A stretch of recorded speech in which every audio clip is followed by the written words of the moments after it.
Yeah,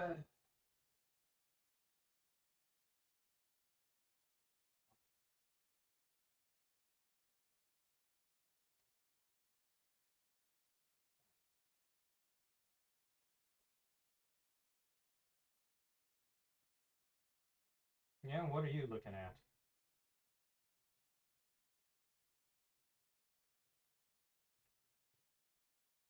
I see you over there. You're staring at me.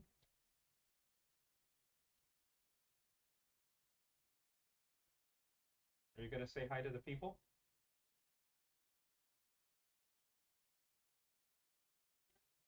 I need you to get off my socks. I need to put those away.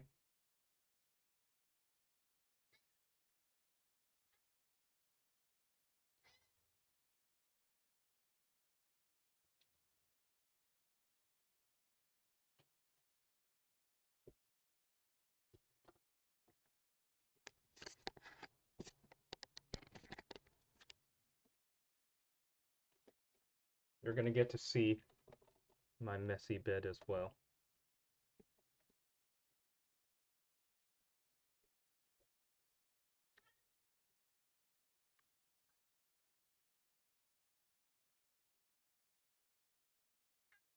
Hey, don't bite me. I'm not being pet. If you're getting worked up, buddy. Did you just bite my hand?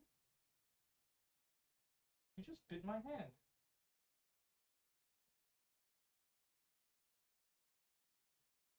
I'm gonna bite you back.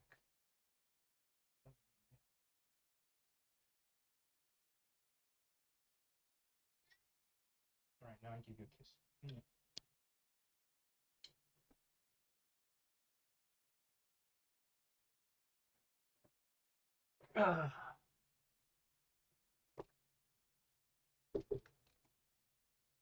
Alright, looks like he just left. Of course, the moment it's okay for him to be sitting on the bed so that he can talk to all the people, he doesn't want to be sitting on the bed anymore. Nah, he's gonna go ahead and leave. Alright. Should put away my socks. I'll do it after the stream. Hello! How is everybody? Hope you're all doing okay. I would say tonight's going to be a very special stream, but I like to think they're all very special. Not really. But that's the sort of thing you gotta say, you know, when you're like trying to entertain the people. Tonight's going to be a very special stream, not just you know, it's going to be a very special stream. Okay. How do I how do I describe this? You're drawing Kondraki, playing games here. Oh, sweet. Fantastic. All right, so here it is. Had a feeling tonight that I wanted to get some fried chicken. Was debating between two fairly decent fried chicken places around here. Well, if I want to get the good fried chicken, I go to a place called Vaughn's Chicken. Not actually, you know, related to the Vaughn's, you know, supermarket. It's a Korean place, and they make some of the best fried chicken. And it comes with a little thing of coleslaw and a little thing of pickled radishes, and it's really, really damn good. And it costs like, I don't know, 30 bucks for a serving. I ain't doing that. So instead, it was a debate between Jollibee and Popeyes. And I was leaning towards Popeye. And then I heard from Skyline. You might know her better as Secretary Brake from the SCP Foundation. Skyline tells me that they live like 10 miles away from a Jollibee. And they are not going to have a Jollibee. So,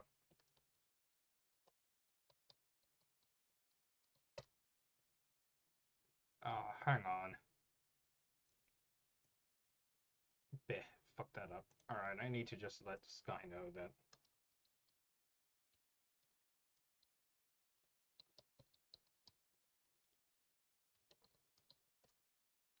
So, tonight, in honor of break, I got myself frickin' Jollibee Chicken Joy. What the fuck is a Chicken Joy? I don't know, it's their word for chicken and good stuff. Let me reset my lights. It's a little better. So, what's inside it? Well, I got 2 pieces of spicy chicken. Got a bunch of steamed rice. Oh shit, I think I'm... No, I did not mess up. Got a thing of adobo rice. Oh, hello, Rusty Bolts. Welcome to the stream. And is this the little thing of gravy, or is this the full on? Oh yeah. So here is the thing that makes Jollibee pretty damn cool. First of all, it's a Filipino joint, so they got a lot of other stuff there which I didn't pick up. I'm a little bit scared too, because what if I fuck it up? But the other thing is, no matter what you order, comes with a little thing of gravy, which I think is pretty darn cool. All right, give me a second.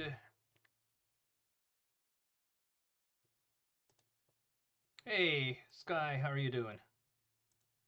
Okay, I think that's good. All right. What did they want me to look at? Something I don't have to read, maybe. Dr. Bob. Who the fuck is Dr. Bob? Oh. Dr. Bob is an SCP dude. Oh, hang on a minute. This is 294. I am not watching anything having to do with 294 while I am eating food. Yeah. So, here is the plan for the evening. I will begin by having a chicken dinner. And while I'm doing that, I'm going to be playing a little game. The game is incredibly fucking stupid. Yeah, I've got my Chicken Joy right here. And I am going to just hit the play button. I'm going to set my transition. And I am just going to... I guess it's a mukbang? I don't know. I wasn't planning on making it a mukbang. I'm just hungry.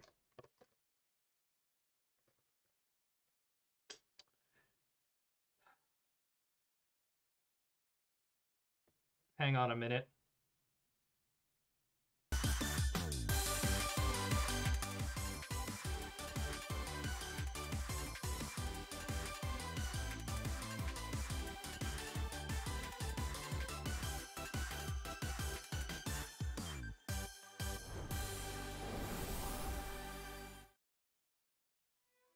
All right, let me hit it again so that this time you can watch the opening credit sequence from the very beginning with sound. All right, here we go. Take 2. Meanwhile, I'm going to take a bite of my Jollibee fried chicken. Oh, that's good.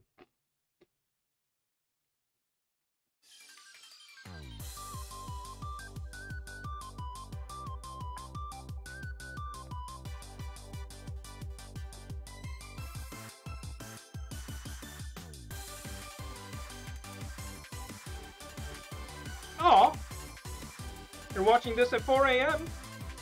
Thank you so much.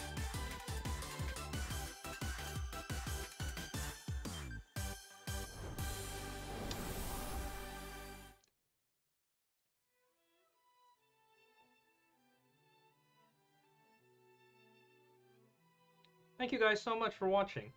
You guys really don't need to get up this early to watch it, you know. But I appreciate you being here.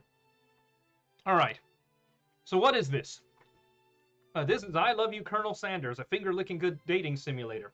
Also known as goddamn motherfucking corporate garbage. Here's the thing I love about it. It's by a company called like PsyOps Studios, okay? So they know exactly what they're doing here, guys. They're looking for people to stream this game because it is fucking bizarre. And be like, oh, look at me, I'm being so fucking random. And then everybody will be like, oh, that is random. And then, of course, you know, sometime they will think about it and they'll be like, you know what I actually feel like today? I feel like getting some fried chicken.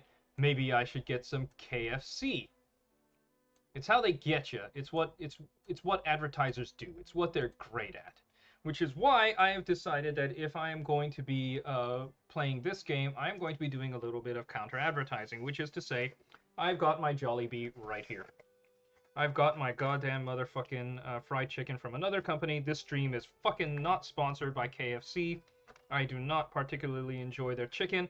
Unfortunately, when it comes to fried chicken themed video games out there, there aren't all that many.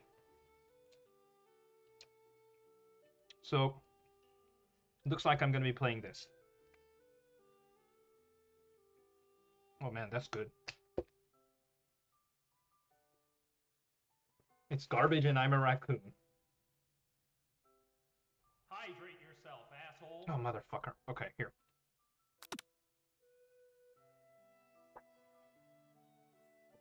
There we go.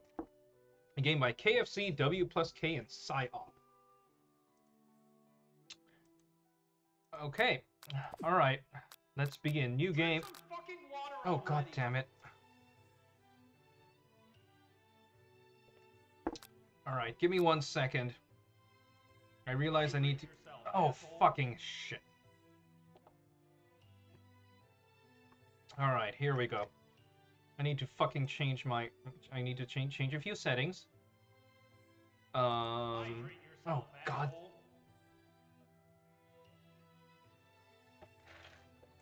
We'll fucking take that away from you if I have to. Drink some fucking water already! Alright. Alright, there we go. There we go. Are you happy? Drink some fucking water already!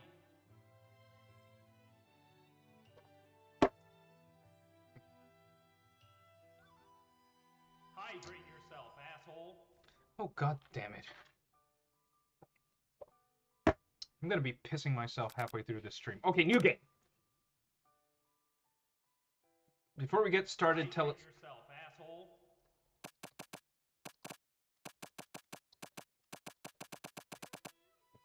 Fine. I'm gonna be Chicken Clef.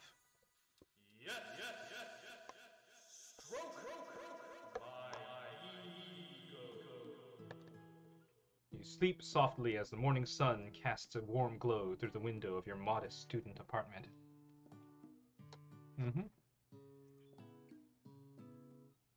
The world is peaceful and serene. You could stay in the moment forever. Or you could wake up now. Your first day of culinary school is no time to sleep in.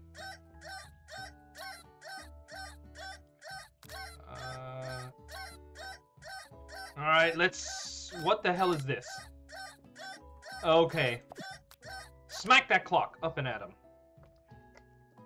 Lying in bed, you stare at the ceiling, thinking about everything that awaits you at the prestigious University of Cooking School, Academy for Learning.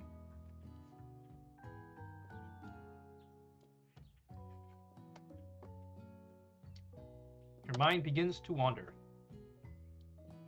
Who will be there? What will you cook? What should you wear? Time begins to fly by.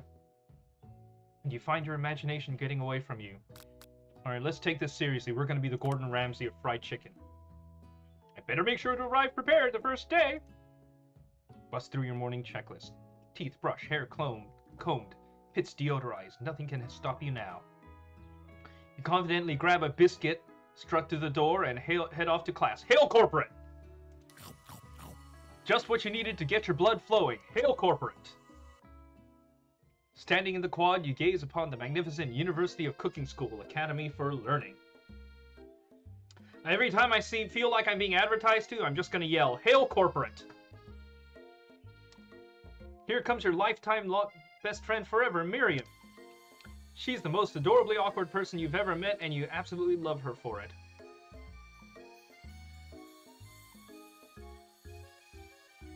Why is it the first place that my mind went to is that there's probably porn drawn of this girl? Good morning, Chicken Club! Are you excited for the first day of the rest of our lives? Actually, I'm... Because I sure am! Excited, little nervous? Okay, a lot nervous. What's the... It's just that this morning I made breakfast for myself, but when I ate it, I couldn't taste any love in the food.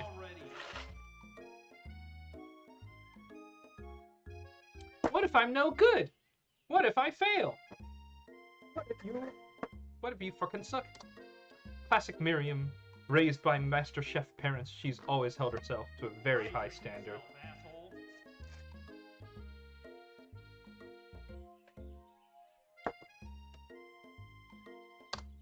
Ever since we were little babies playing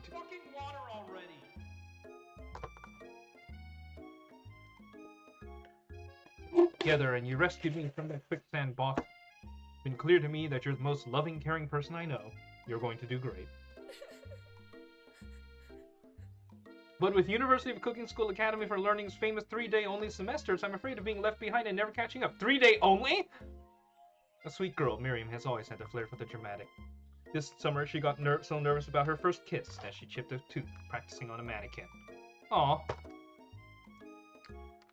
She's got little sister energy. Or, like, childhood best friend energy. She's not gonna win it.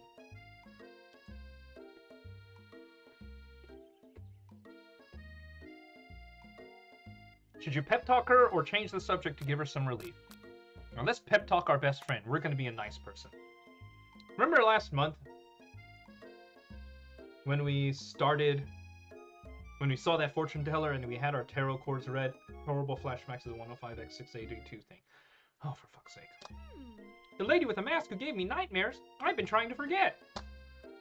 I know she looked spooky, but she was so sweet. And she told you that you were destined for great things. Remember that card with the fancy-looking tower, and the other card featuring the handsome fellow in the red suit? Oh, for fuck's sake. Hang on a minute.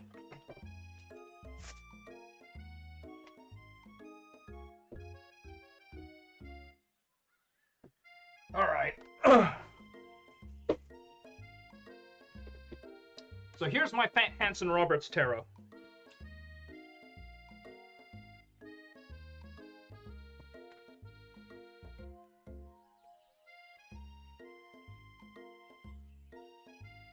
So here's that first card they described.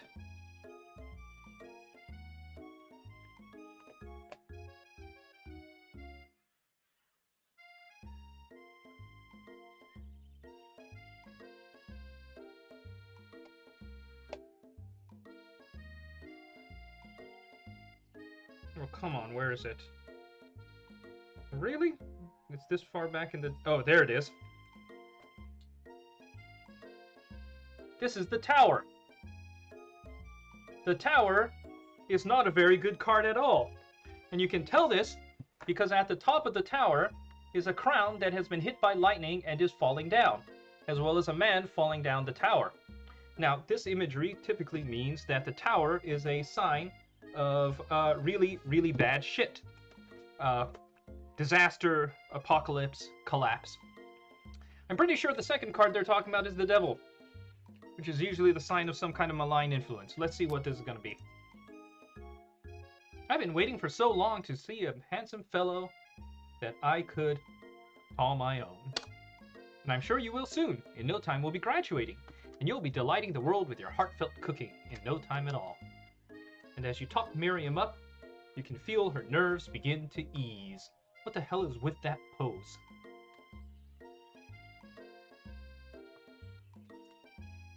Your Hebrew TTS worked to play the JoJo theme. Please do not.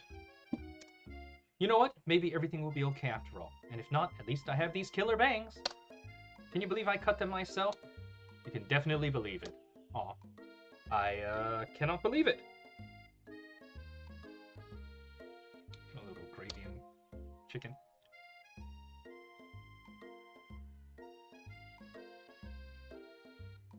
Before you can get another word out, you're rudely interrupted when someone smacks your books and custom-engraved measuring spoons out of your hands and onto the ground. Hey! It's Ashley! Your arch-rival. She's totally evil, but you can't help but be filled with jealousy. She can get anything she wants and she knows it. Oh god. This girl's... What do you mean I turned it off? Oh, Hebrew TTS got turned off? It should be on. Yeah, she's definitely got porn drawn of her. Hey, Ashley! Oh, I didn't see you there, chicken shins. You leave chicken cleft shins alone. They're perfectly normal shins. Ugh, you can't stand Ashley. Even her name is annoying. You know for a fact it's actually Ashley, but she had to add extra letters to make herself feel better than everyone. Yes, heart-shaped titty window. If anyone here knows what perfect shins look like, it's us. We're not going to let you or your really weird insults get to us. Across the quad, you see Ashley's best friend, Van Van the Man-Man, has stopped to look at his own reflection in the mirror. His pants are so tight you can see him casually working out his glutes while he styles his hair. No lie, they're rockin' glutes. Alright. What the fuck?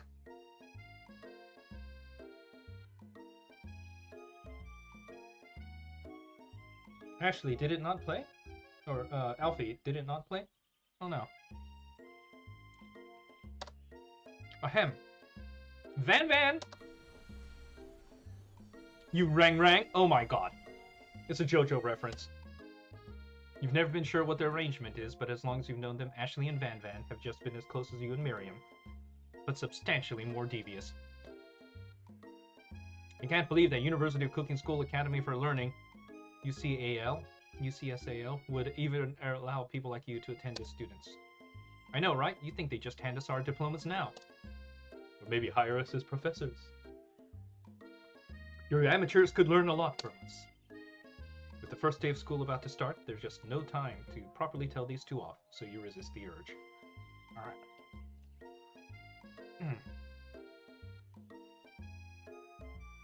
Take a moment to take a few more bites of this chicken.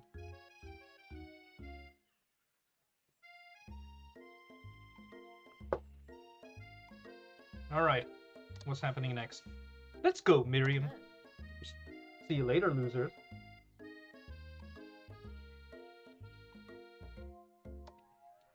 It's Joseph fucking Joestar. As you approach the door, you see a goofy-looking kid pushing hard against the window directly next to it. Oh, God. Oopsie! I think it's broken! Hang on a minute. His voice is not very annoying as... You reach forward and open the door. Oh, that should do the trick. I love you! I think you mean thank you. My name is Pop. I was named after my Pop-Pop. He's old.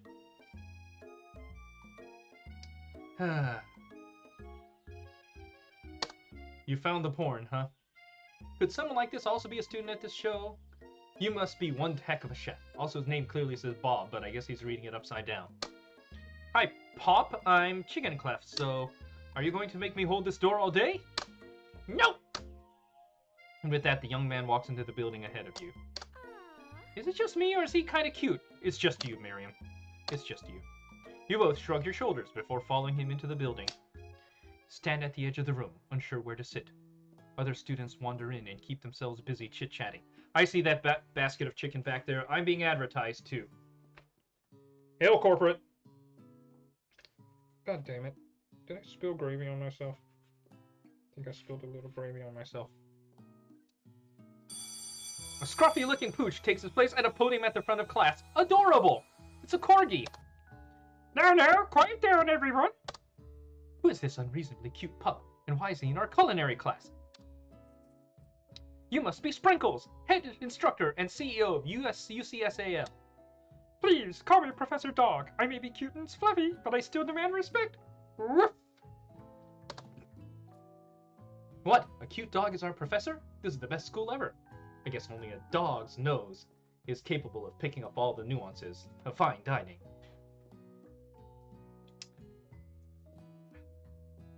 It just made him unreasonably cute. Out of nowhere, wind begins to rush around you as a swirl of cherry blossoms petals fill the air inside the classroom. I'm chilly. Someone close the window. And then he walks in. Oh my fucking god. Okay. Oh god. You're immediately swept up in the aura of this new student and his remarkable goatee. Who knew anyone could be so handsome? Time stands still. It's him! If it isn't my favorite student, Harland. Colonel Sanders interrupts Sprinkles' sorry Professor Dog before he can finish his sentence. I say Burgundy. Please. Hang on a minute.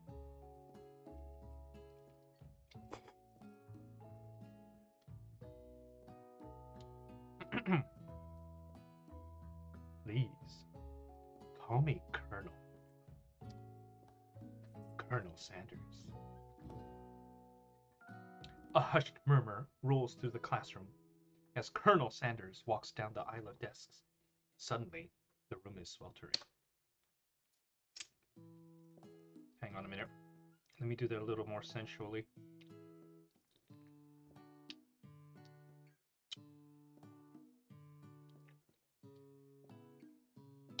Hey. Sweat begins to bead across your brow. You feel like everyone is looking at you, and you're not entirely wrong. And this, over here, must be Sweaty Sweatsalon. Maybe we should open that window back up before Faucet Pits melts into a puddle and evaporates entirely. Hey, fuck you.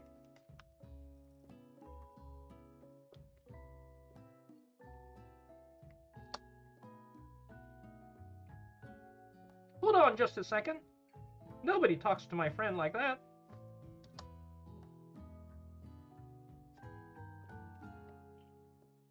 You two both know my name. We were in the same kindergarten class. And what is with all your really weird insults? Hydrate yourself, asshole. Oh, for fuck's sake. Besides, when Chicken Clef sweats, it's not gross. It's beautiful. Look at that shimmer. You take a moment to clean yourself up.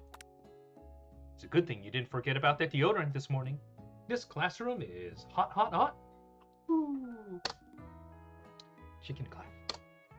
Professor Dog steps in to settle the class down and get some ground rules. I'm going to take a bite of my adobo rice.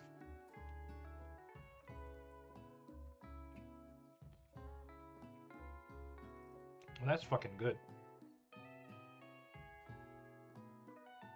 It's not like the best adobo I've ever had, but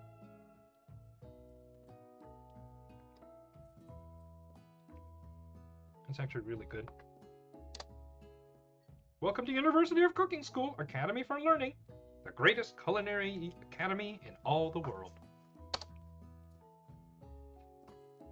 The birthplace of culinary legends, past, present, and future. Many challenges await you. There will be tears. There will be blood. There might even be really adorable tiny food. And when all is said and done, there will be a battle. You will lift your sporks and compete in the broom cooking arena. Just then, another student enters the classroom and interrupts the professor's rousing speech. I just realized there's a chicken on their frickin' pedestal. Hail, corporate. Hi, guys. Sorry I'm late. I hope everyone had a good summer. I really miss... Quiet! Late to class is bad enough, but interrupting my monologue, you're on the fast track out of here, young man. Are you sure you're even in the right place? Don't you recognize me? This is my 3rd year in this school with you as my professor. Everyone stares at him blankly. Does no one remember me? You're expelled if you utter one more word before I finish. Let that be a lesson to you students that tardiness is unacceptable. Even Clank made it here on time, rolling halfway across town on his tiny wheels. Turn to see the student Sprinkles is referencing, who appears to be some sort of industrial kitchen appliance. The class bursts into laughter. Hey, it's what's his name? Mekazawa from Cromarty High School. Oh, Clank, you rascal. Sprinkles walks in the classroom as everyone stands in silent obedience. When he gets to you, he lifts his nose into the air and takes a deep sniff. Your diet is lacking. Based on what I'm picking up here, you definitely need a multivitamin. You should be taking better care of yourself. You've never had a talking dog as a teacher before, but Sprinkles' reputation for being smart but tough is well known.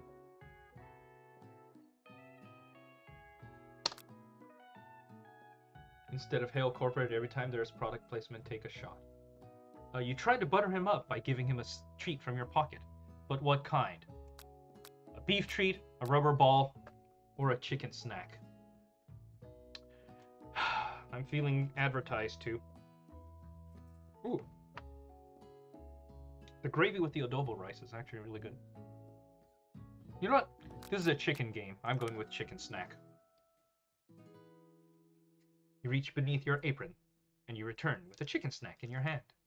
Sprinkles' eyes go wide as he locks onto it. His favorite! Well, well, well. I think there might be some competition for new star student. The furry professor immediately devours the snack, leaving your hand slick with a coating of warm doggy drool, which I hope you will wash before you start cooking. You see the other students eyeing you jealously, but you pay no mind to them. If they wanted to succeed in life, they should have learned the importance of carrying a range of dog treat flavors on them at all times. You know, that's not a bad point. Settle down, young chefs. Take your seats and prepare to have your minds open to the amazing possibilities of culinary creation. As everyone reaches to claim their favorite seats, you're left standing at the front of the room. Only two options remain. Hey, Chicken Clef, there's still a seat here. It seems that no one has claimed this seat next to me. If you're interested.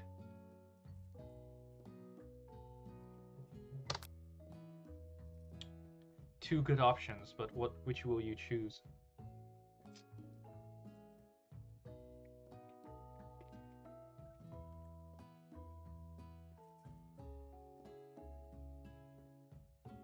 I'm gonna leave this to a vote.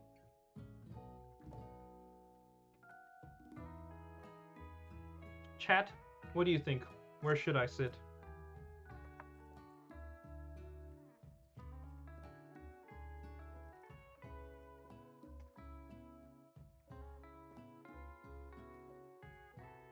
Alfie says friends.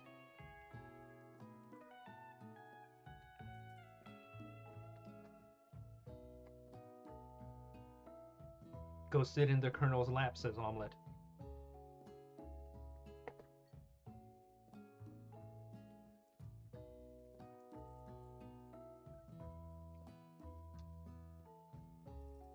Sleep your way up the corporate ladder. That's his face, not his lap. You know what? We're gonna go for this. This game is called I Love You, Colonel Sanders. Let's go sit by Colonel Sanders.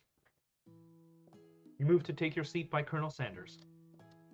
It appears he brought no books, pens, or pencils. However, his perfect upright posture shows off a seriousness that makes you confident in his desire to learn. Thanks for offering me this seat. I've only had 2 rules. Do all you can and do it the best you can. It's the only way you ever get that feeling of accomplishing something.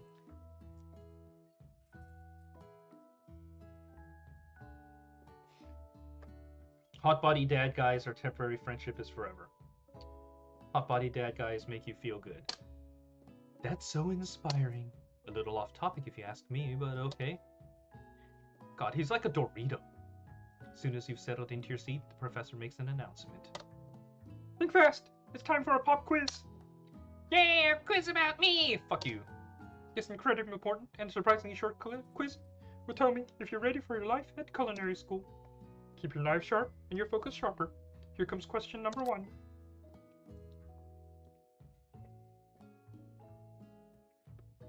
If train A is traveling to point B, and train B is traveling to point A, How important is it to wash your hands before cooking?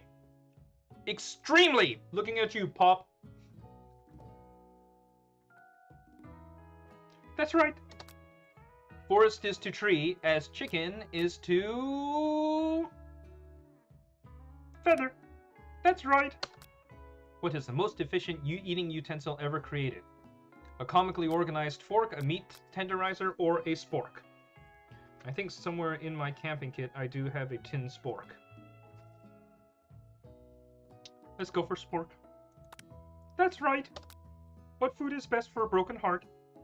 Anything as long as it's prepared with love and not too much salt. Camel meat, or a pancake that looks like a silly face.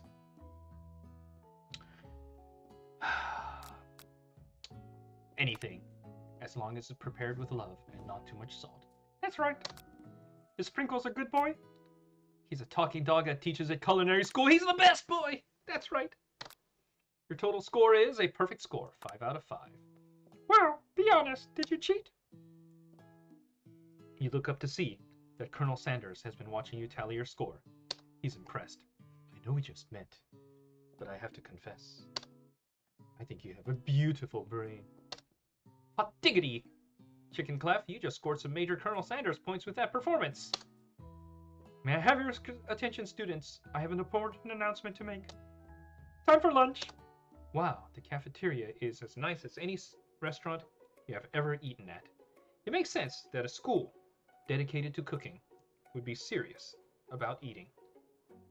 Yum.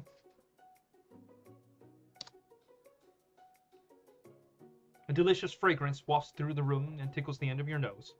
Your mouth waters. Do you smell that? That must be our lunch. It smells crazy good. Everyone, can I have your attention? Is that about lunch? No, I just want to apologize for my tardiness. You see, I was... Howdy, folks. I'd like to make an announcement. Hey, I was... It's about lunch. Everyone cheers. But I... Shh. Lunch, lunch, lunch.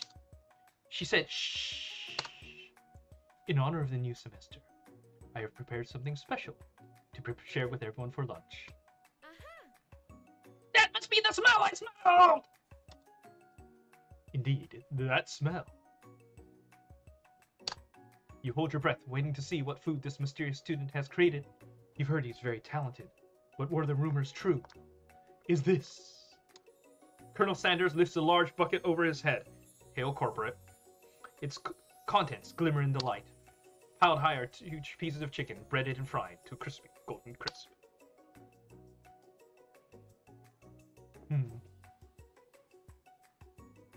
The aroma envelops you, and you begin to say, feel warm and safe. Colonel Sanders has filled a bucket with chicken? What a novel concept! Your stomach begins to grumble, as if to say, stop thinking and start eating! For years, I have been developing a secret recipe for the perfect fried chicken. By my calculation, nothing less than 11 herbs and spices are required to achieve the perfect balance of flavors. Hail, corporate!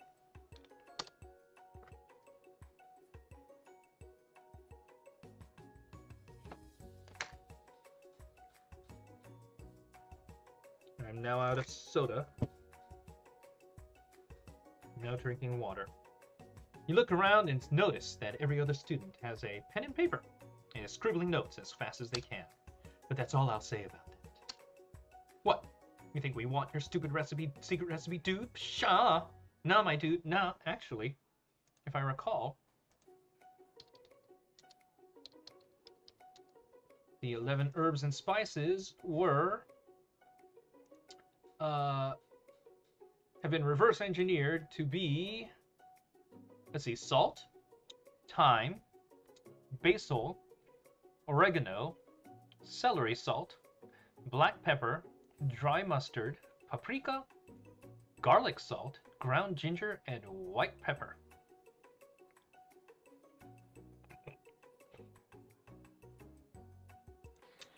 I'm just drafting a last will and testament.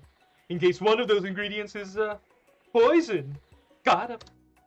He looks around nervously to see if anyone else is laughing at his sick burn. Clearly not. You wait to see what zinger Ashley has prepared to follow up, but she suddenly takes a different approach. Yeah, and I was just like writing in my diary. Dear diary, today I smelled something beautiful. I knew that that moment only the hands of a true gentleman could fry chicken so tender. Oh god, is she competing for me for the colonel? You see her body language change from bitter and evil to sweet and innocent as she sides closer to Colonel Sanders.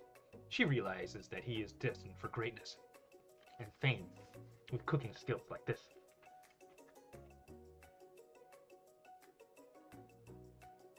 She wants him all to herself. Oh, please. Well, Van the Man, if you don't want any, I'll take his. Whoa. I mean, I guess I'll try it.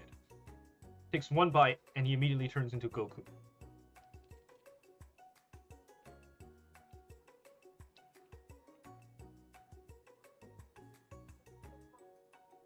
He starts contorting his breath as face as he tries to hold in his pure exhilaration and act unimpressed. Oh. It's what the army approved for spices to be used during the time period that KFC was made. Oh, that's kind of cool. Easy now. There's enough for everyone. Please, my fellow classmates, dig in. I just realized she's got chicken on her goddamn tights. Hail corporate.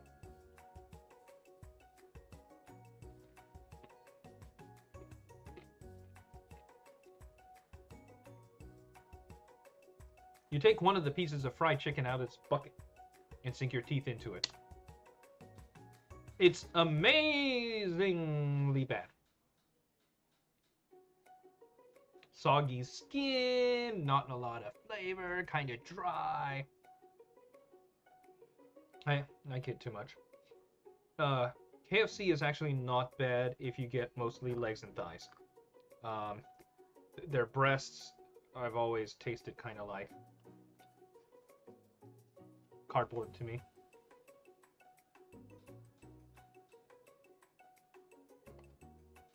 Now, you don't necessarily need to go to like Jollibee, but you know. One place I miss, Pioneer Chicken. It's a place in around where I'm at. They used to do freaking giblets. Dark meat makes better fried chicken than light meat. That's just my opinion. Unless it's chicken tenders. Chicken tenders are pretty good as breast because they're thin. Tasting Colonel Sanders' food transports you to another dimension. Alone with your taste buds gripping a drumstick in your hand, you float weightlessly.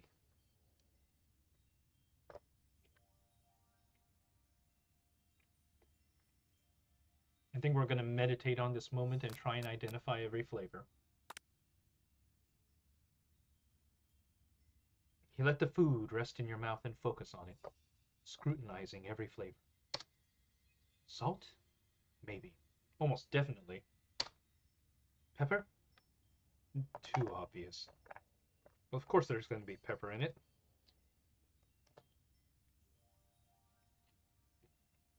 You add salt and pepper to everything, even if you're going to add additional flavors.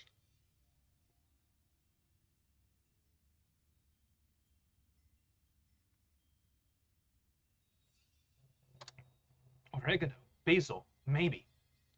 But there's something else. Something dark, something spicy. You dig deeper, deeper, deeper. Yes, even deeper still, until you find it. Could it be? Data expunged! He really did it.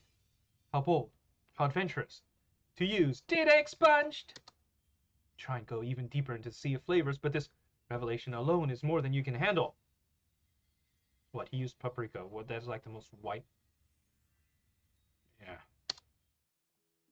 Snap out of it and realize this information was meant to remain a secret. And yet, now you know. A mantle of responsibility now rests upon your shoulders. One of these days I'll check out the area so I have an excuse to explore another state and travel. Hey, that'll be cool.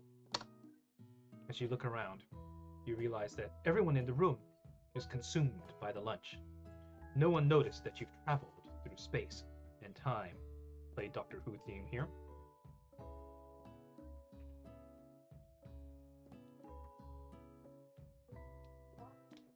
think the final conclusion that I've reached is that, like, bad adobo rice is still really good.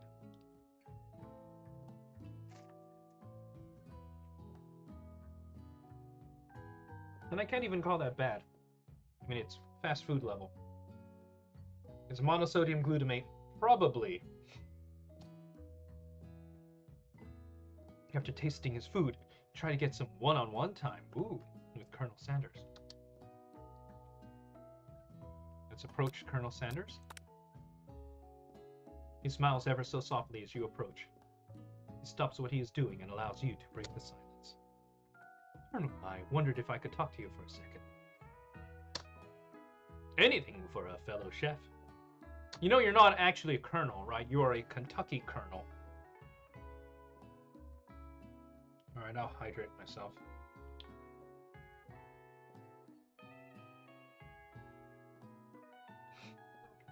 Seems to be lagging. Anyway.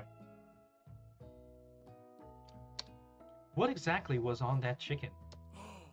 How bold of you to come out and ask! It's an idea I had for a new combination of flavors that will make me my fortune and establish my legacy for all time as I open up a chain of highly successful fried chicken restaurants. No big deal.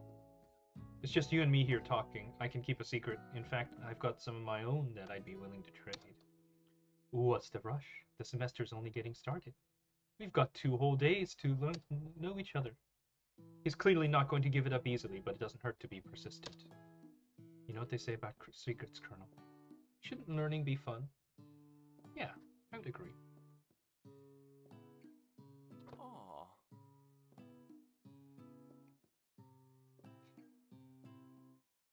Oh, you've got moxie. I'll give you that. Colonel Sanders looks both ways to make sure you're truly alone, and then leans in. You can feel his warm breath as he whispers. Just one ingredient, but you can't tell. I use redacted. It's something my great-grandmother taught me. Redacted. Wow! You never have guessed that. In fact, you're not even sure where you'd get some if you searched. And redacted definitely isn't the flavor you've tasted before. So now you're 2 ingredients closer to knowing the full recipe. But you don't tell Colonel Sanders that. While you're wrapped up in that huge revelation, you notice that Colonel Sanders has disappeared, while everyone else is still in the cafeteria. You decide to look for him.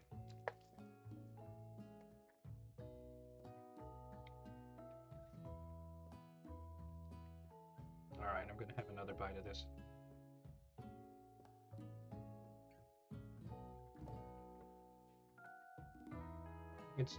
Hi, Akrian. We're playing the Colonel Sanders dating game.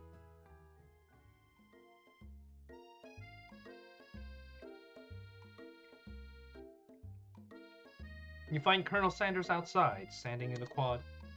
Oh, it's you again. Howdy. Sometimes I like to come outside and look at the school buildings. I think about how my story will continue on after I've graduated. It sounds like you have big plans. I dare say it, the biggest. I will leave my mark on this world, you can bet on that. Alone together for the first time, you figure now is the perfect moment to show your personality to him. Let's wow him with a big idea. I think we are daring. You know about that. I was thinking about your secret recipe. I don't doubt it. It has a way of leaving an impression on all who taste it. You decide to know him that you also know a thing or two about blowing minds with new flavors. I actually had some thoughts on how you could improve it. Improve it? You want to change my secret recipe? And you think you can do better? Have you ever heard of habanero peppers? Heard of them? I tend an entire garden of chili pepper varieties. Habanero, poblano, cayenne.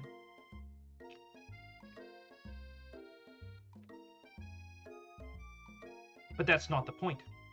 Can't just toss new ingredients into my secret recipe and hope to improve it. Recipe is about balance. It involves careful consideration and refinement. And a fuck ton of salt.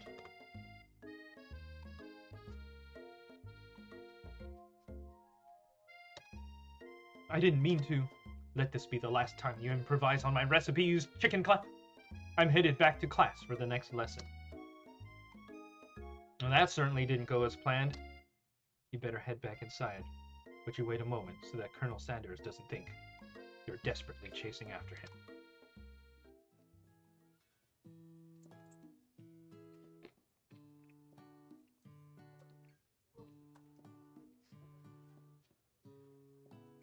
You step into the massive cooking arena. Oh my god, my mom put 1 cup of cayenne pepper in our burrito meat instead of taco seasoning. Oh my gosh. Each student gets an oven and all the ingredients they could need.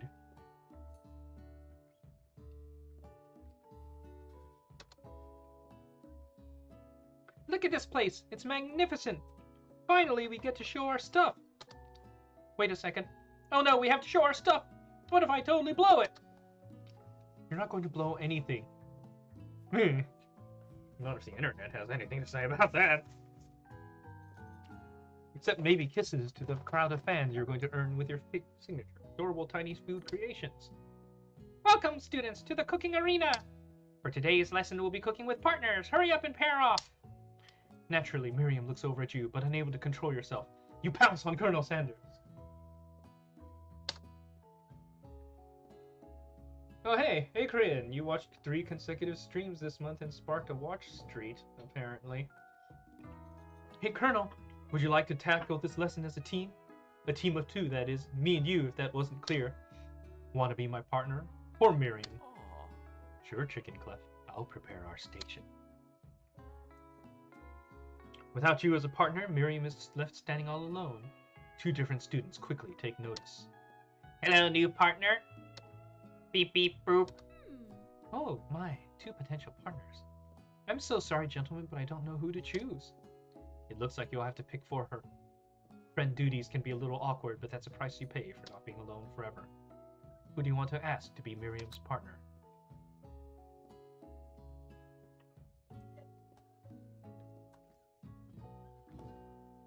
You know, there's only one person to choose.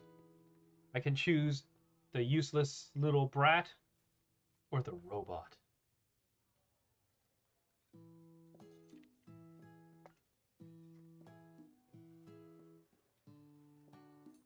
I must also consider the fact that whoever I pick, they may end up as Miriam's boyfriend. And if so, damn it, I want a friend who's a robot. Let's do it. Hey BSA, if I could get like, no like out there spoilers. Sorry Pop, but I think Miriam will be partnering with Clank today. Yeah, get out of here, you Bob's big boy bastard. It's okay, I already ate. It's not entirely clear if Pop has any idea what the point of school even is at this juncture. Clank is clearly excited to have some attention. He heats up and begins to roll back and forth. Warp, warp, warp. Hold on there, fella. We don't even know the assignment yet. Technically, Clank might not have a face, but there's something charming and earnest about him. That's a pressure fryer. Hail corporate.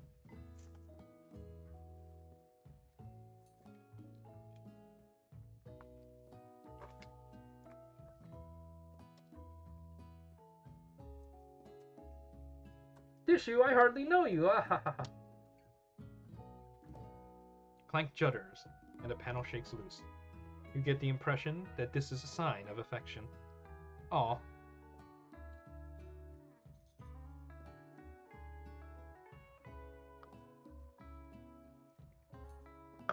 Miriam, you go forth and bang that robot. Looks like you two will be fine. Now it's time to focus on your own cooking classwork. Alright, you two. For today's lesson, we're going to keep it simple. Pick a basic dish and divide up the steps. Alright, what are we gonna advertise next? Mashed potatoes? No chef is an island. It takes 2 flints to make a fire. You get the idea. Or a flint and a steel. Which dish do you suggest to your partner, Colonel Sanders?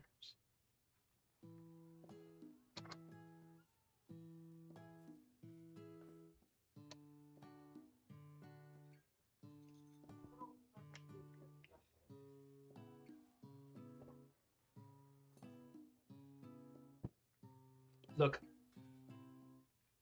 Oh, got some rice with my chicken. Yeah, so. Oh, and I got some gravy. So yeah. And this is adobo rice. It's actually really quite good.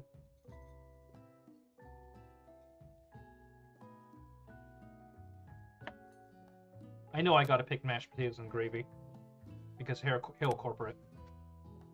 I've always been something of a down-home chef. I was thinking we could make something warm, inviting, comforting. Fries, wedges, mashed potato. Oh. Oh yeah, this is Jollibee. Maybe mashed potatoes and gravy! I couldn't imagine one without the other. Colonel Sanders casts a coy look at you, causing your whole face to go beet red. Embarrassed, you quickly turn away. I'll look at the potatoes. No, please, yet let me. Picking perfect produce is a passion of mine. Oh, looks like things are getting pretty fresh around here. Does someone have a crush on Colonel Sanders? We're just cooking partners. Mind your own business. Sanders' heart is my business, and you'd better keep your fingers off of my man. Did someone call for me?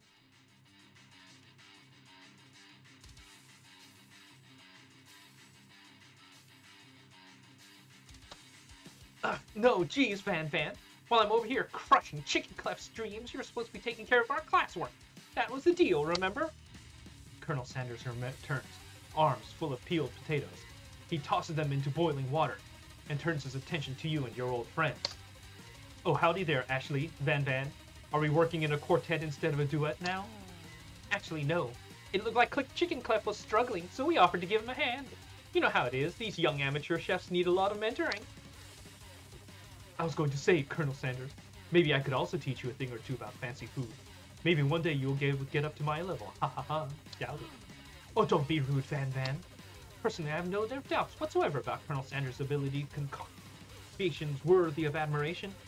After all, your fried chicken was quite spectacular. But Colonel, if you ask me, I might make a better partner for you than this thing that has positioned itself at your station. Don't you feel deep down that we cast complementary shadows? We fit together like a thigh and a drumstick. Alright, hail corporate.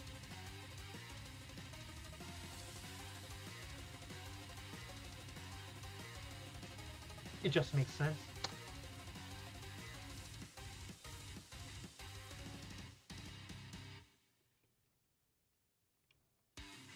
Nothing about this makes any sense, but one thing is clear. She's coming for Colonel, if you don't watch out.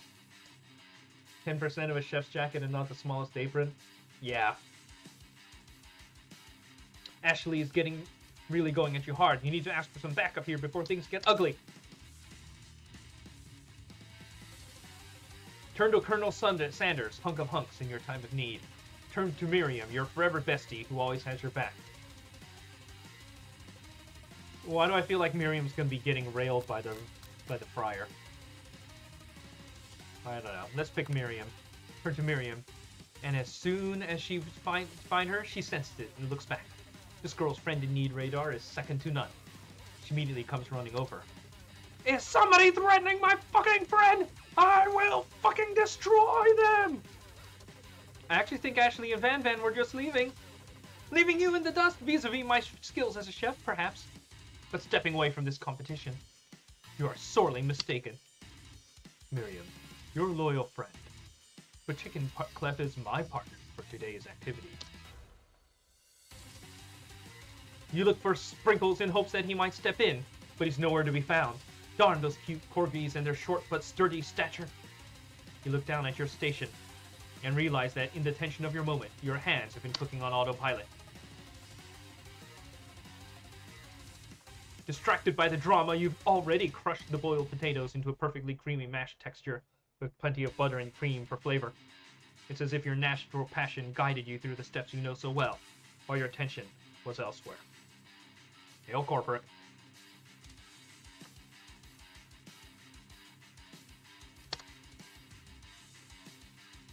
I know just what to do. Colonel Sanders extends his hand. He is holding a beautiful white porcelain and gravy boat, out of which pours a smooth brown gravy. smothering your nearly finished potato dish. Hail, corporate.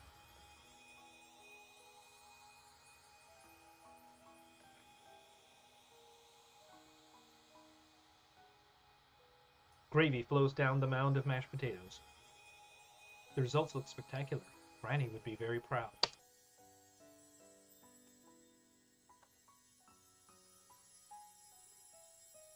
Colonel Sanders holds a spork out to you.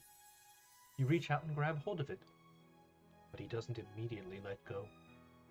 The two of you stand holding the same spork, and for that small moment, all the madness and pressure in this crazy world stops.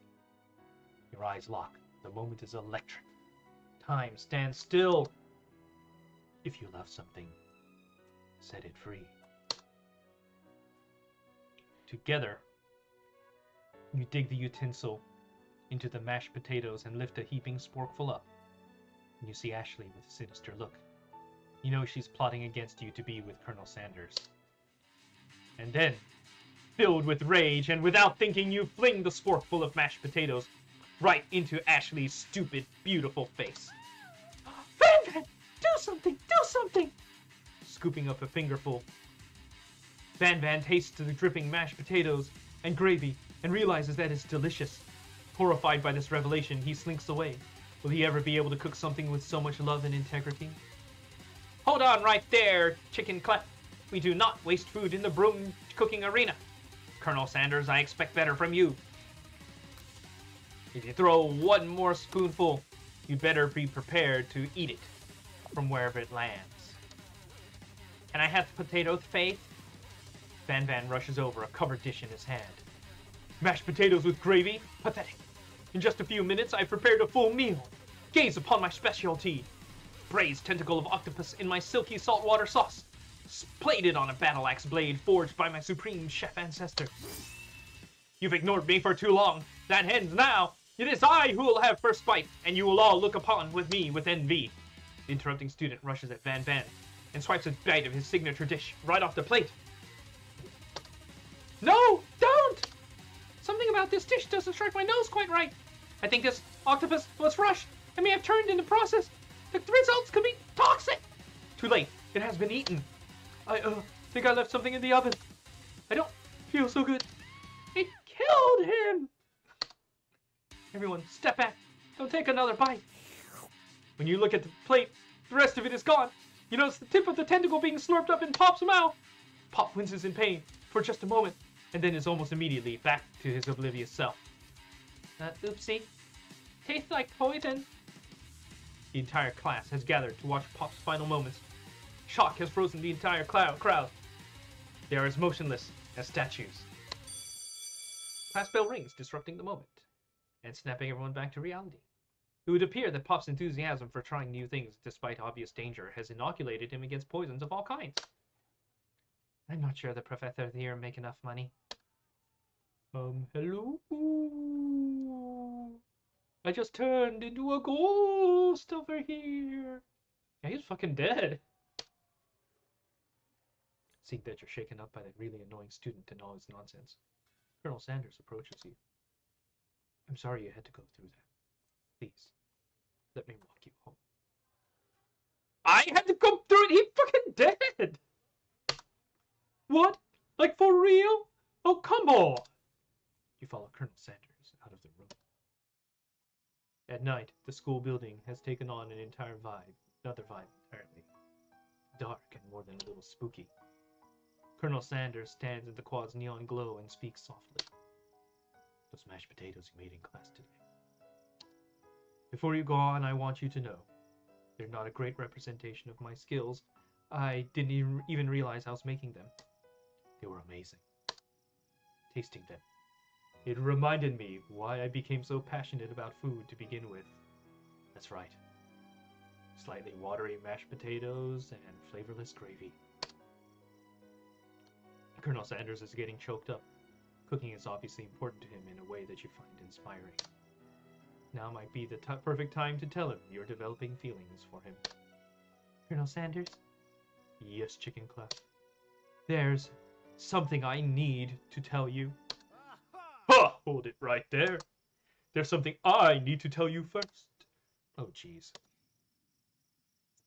You see, when I was just a boy, I had a dream that one day I would be the greatest chef the world has ever seen. And every day since, I have been working towards that dream. Day and night, never stopping, never resting. Also, lifting up a lot of weights, like so many weights. We should follow our dreams with all of our hearts, that our souls may grant them like wishes floating on a shooting star. Hey, no, you, shut up. I'm the one here to say inspirational stuff and be the star of the story. Are we forgetting that your cooking literally just killed a guy? You can't prove that! I also saw you kill that guy. What was his name? Somewhere in the distance, you hear a long, sad sigh. Forget it. We're talking about me. Me. I'm the hero. The Spork Monster is here to fight a hero! I think I left the fridge open, later, nerds! How dare you threaten me just as I was letting down my guard and connecting with another chef on an emotional level? Be afraid. Be very afraid of me, because I'm a monster. See, yeah, this story is going places. Is he rhyming on purpose, or is that just a coincidence? But before we can discuss syntax any further, it's a turn-based fight sequence! What will you do? Clearly, we attack! You decide to go on the attack. Which attack will you use? Cook with love. Cook with love does 1 damage. It just got real. That attack really upset Spork Monster. Spork Monster goes on the attack. They spit hot gravy at you. You take 1 damage. Do we attack? Or do we defend? Attack or defend?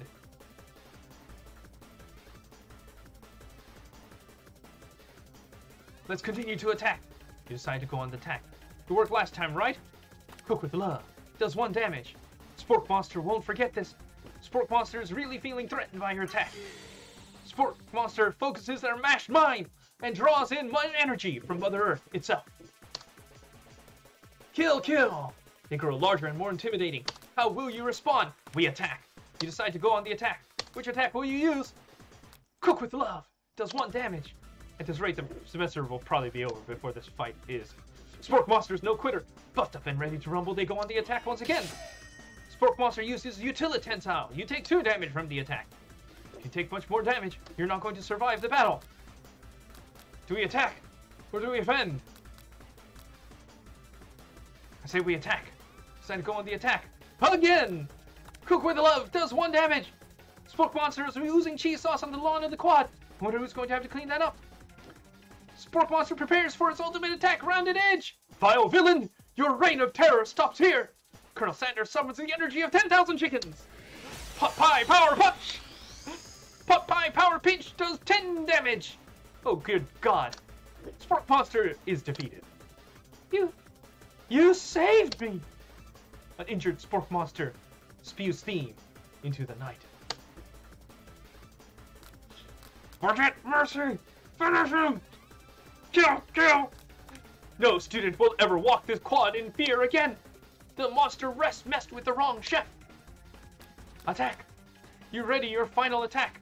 You'll never survive my... Student Debt Loan Destruction! Does 10 damage!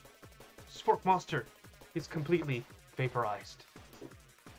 Colonel Sanders looks on in awe.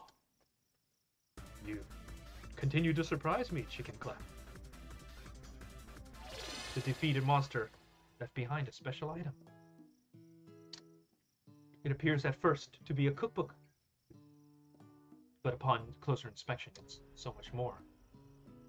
It's a book of magic spells with a golden chicken on the cover. You open the cover and you find a library card tucked inside. The last name to have signed it out is Borko. Borko. That name sounds strangely familiar. Your blood is pumping as you stand in the quiet of the night, holding the mysterious book in your hands. And as you come back down from your battle buzz, you realize that your final attack has left you completely depleted. The world around you begins to fade away. Without any energy left to keep your eyes open, darkness overtakes you.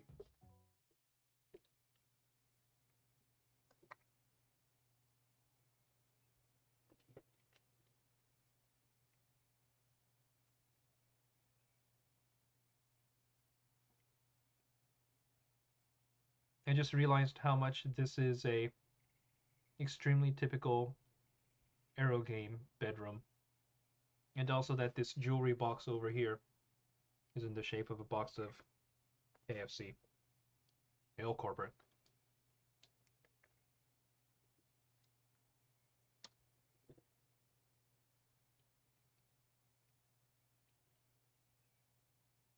He must have helped you get home.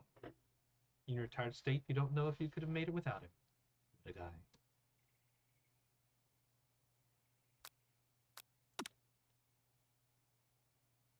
You want to thank him, but you don't have the strength to utter a single word.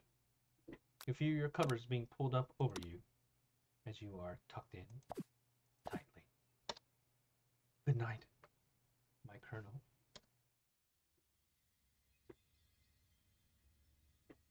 In your dream, you're together with Colonel Sanders. For some reason, Sprinkles is also there, instructing your love. Dreams are weird. Woo! You awaken on day 2 and attempt to process the wild visions you had. Were they memories or premonitions?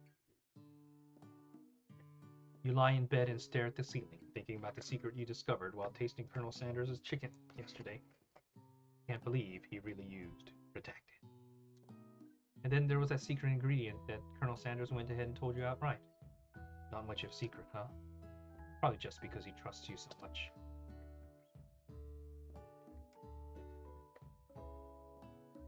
Sure. That makes sense. We'll go with that.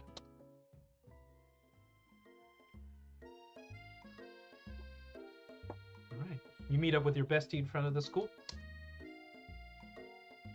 Before you can tell her about the encounter with the spork monster, she launches into a story of her own. Okay, I know this might sound strange, but, I think I might like Clank. Like him. Like? I know, it sounds like it's moving too fast, but there's something about him. I like him. Like him. We got to talking after class. He's actually a totally sweet guy. Not only that, but he's really smart. He's told me all kinds of stories about Colonel Sanders. Did you know that Colonel Sanders was the most popular kid in his high school? No, but that does make complete sense. Yeah, but he was so popular, he was voted prom king as a queen at a school he didn't even go to. And it was also the convertible that he himself rode in at the front of the homecoming parade.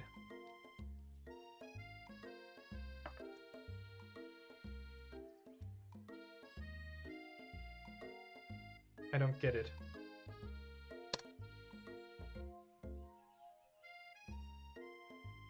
Oh. I'm thinking maybe something got lost in pressure cooker language translation there. Either way, maybe it would be best if you took it slow with this new boy, like I am with Colonel Sanders. You and Colonel Sanders, the coolest guy in school, the most famous student to ever attend the University of Cooking School Academy for Learning. You're a thing now? Oh, we definitely connected yesterday. Sure you did. Why, you're great. Why wouldn't he be into you, I guess? Laughing at the implication that you and Colonel Sanders might be a thing is definitely not cool. You are great. You have an idea about how to prove that your love is real. Oh my god. Well, if he's not into me, why did he tell me one of his secret ingredients? However, you don't tell her that you know a second ingredient too, which you discovered on your own. Your bestie's eyes light up.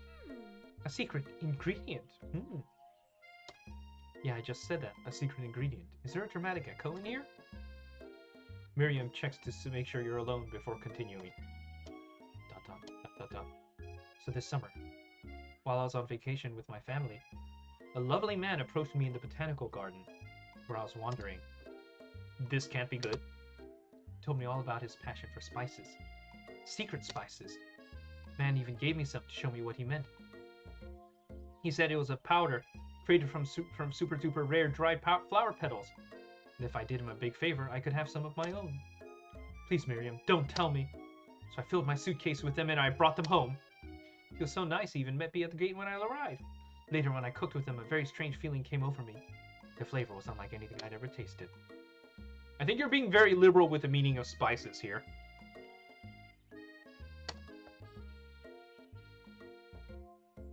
Whatever. Anyhow, we both share interest in cooking, so we've stayed in touch, you know, like pen pals. I bet he'd love to know more about new spices.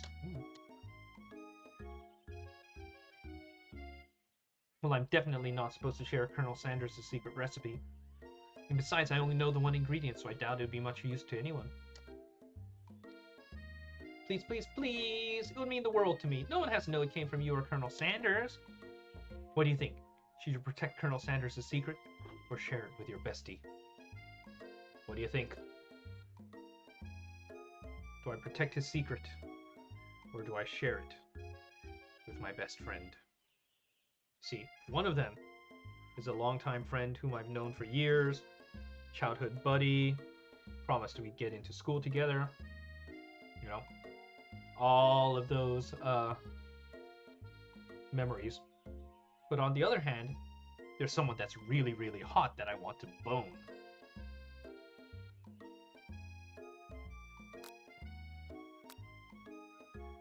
Let's make up a fake ingredient.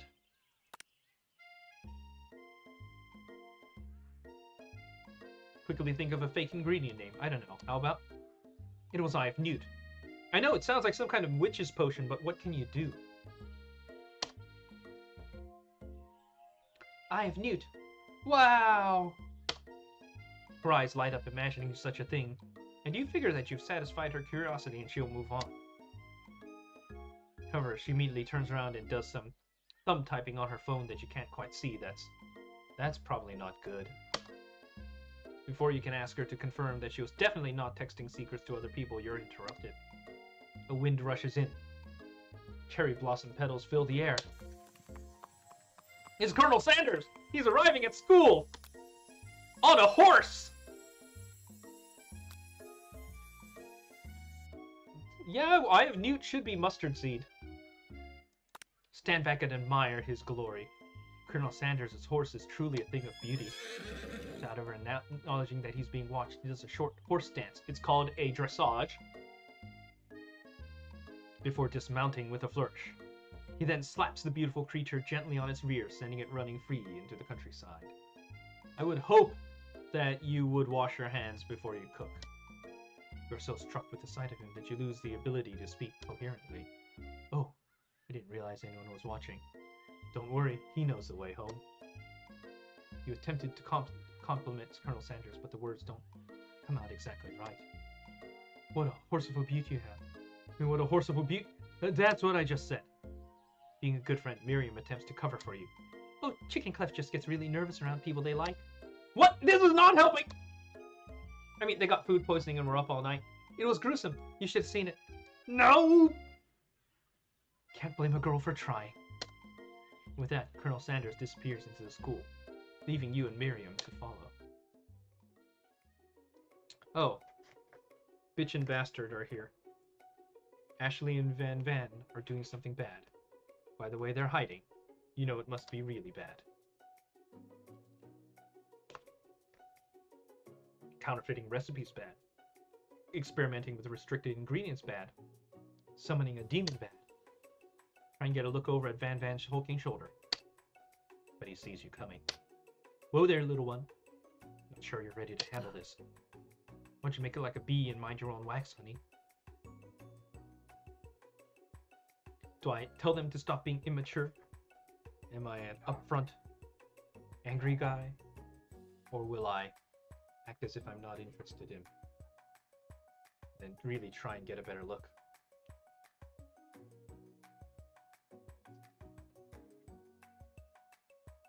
Why did they introduce a horse, then not tell us the name? I'm depressed. I think we act as if we're not interested.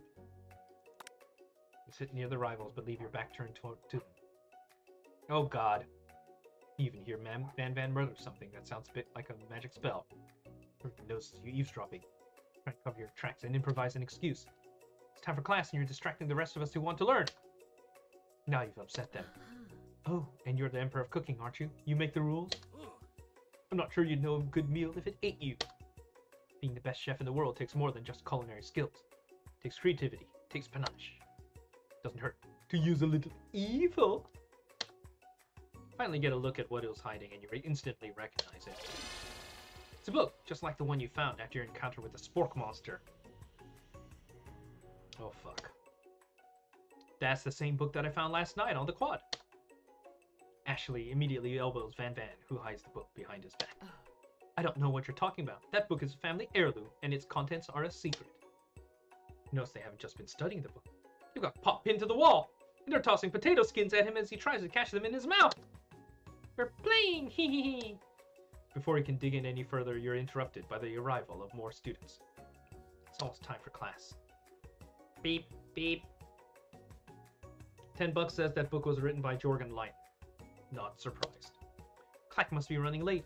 He's in such a hurry that he rolls right over Van Van's meaty foot. Hey, watch it, you bucket of books. You watch how you talk to him. He didn't do anything.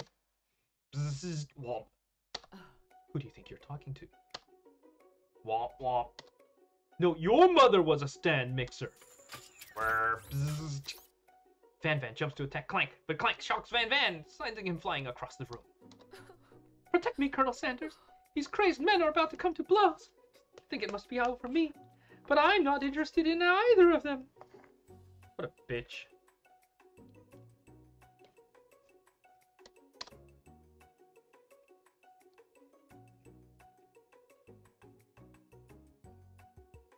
Ashley's tone has completely changed in an instant. She bats her eyelashes at Colonel Sanders. Surely he must know this is a ruse, right? Gentlemen, get a hold of yourselves. Save it for the arena at least, or don't. Honestly, what do I care? I've got lofty career aspirations to focus on. Maybe I can help you with your business plan. Just then, Sprinkles arrives to signal the start of the class day. He's panting, which doesn't seem that abnormal. He is a professor, but he's also a dog. Students, take your seat. I apologize for my late arrival. I spent the morning chasing a car all around town, and my tiny legs are very, very tired. But I'm here now, and I hope you're ready to learn. Rub his furry dog belly, he loves it. After he catches his breath, Sprinkles regains control of the classroom. Without further ado, we'll review the global history of my favorite fowl, the chicken. Oh, you want to pay attention to this lesson, you do. Which is why in 1776, it was the signing of Declaration of Independence. It was the chicken who first signed their name. But you can't help but daydream about Colonel Sanders. And you miss most of the important parts. When you come to, Sprinkles is holding a tray of food in front of you. Well, Chicken Cliff? Naturally, this appears to you to be a sample platter. Which item do you want to sample? Glass of water? Shimmering pepper? Or a dog biscuit?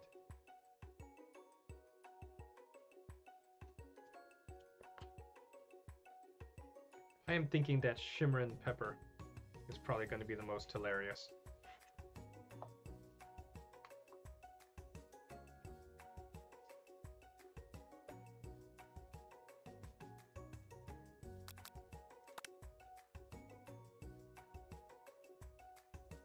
A brightly colored pepper stands out from the other items. It sparkles in a most eye-catching way. So naturally you reach out, grab it, and eat it right away. However, your body is not prepared for the heat. I mean, the heat's not prepared for my body. Pepper has triggered an intense spice hallucination. It feels like forever as you trip through the universe. My friend! Ooh, ghost of student. This guy again. I'm here to give you an important message. Ooh. You must avenge my death and fulfill your destiny. All you must do is... I was saying to fulfill your destiny, all you must do is... I'm sorry, I think I've still got some spice stuck in my throat. It's fine, I'll work through... Cough. To fulfill... Cough.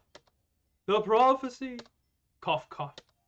You must... You feel yourself begin to regain consciousness. Oh, man...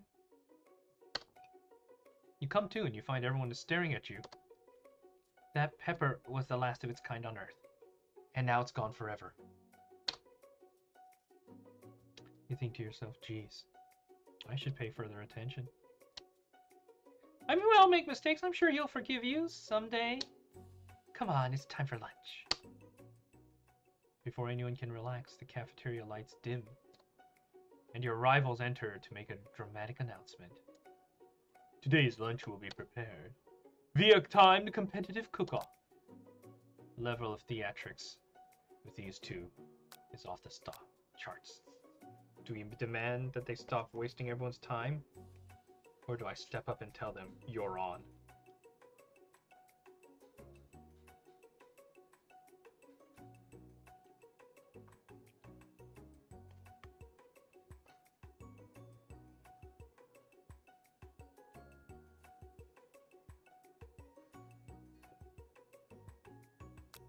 Mama didn't raise no coward. A bit of a lunchtime competition, eh? Count me in. If I have to wipe the tables with you fools before I set my lunch down, then so be it. I'm not the fool, you're the fool, fool! Good one, Batman. I like your gumption, Chicken Clef. I'll be watching your performance. Just as things reach a boiling point, Sprinkle steps in. Surely he'll put a stop to this madness. Now, students, please settle down. This is a lunchroom, not a sportsing court. Finally, a little sense, you breathe a sigh of relief. At least not until we turn on the timer!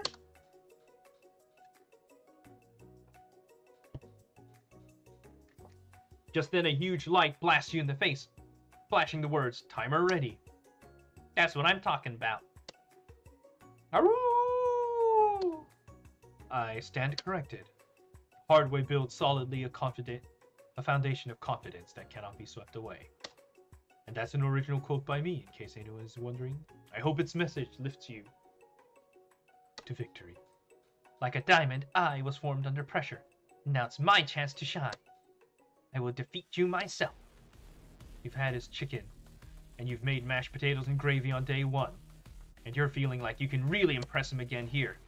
It's time to boil some water for the potatoes. Think fast. If the timer runs down, you'll be forced to pick randomly. What temperature does water boil at? 100 degrees Celsius. That's right. But how would you have even gotten into the school without knowing that?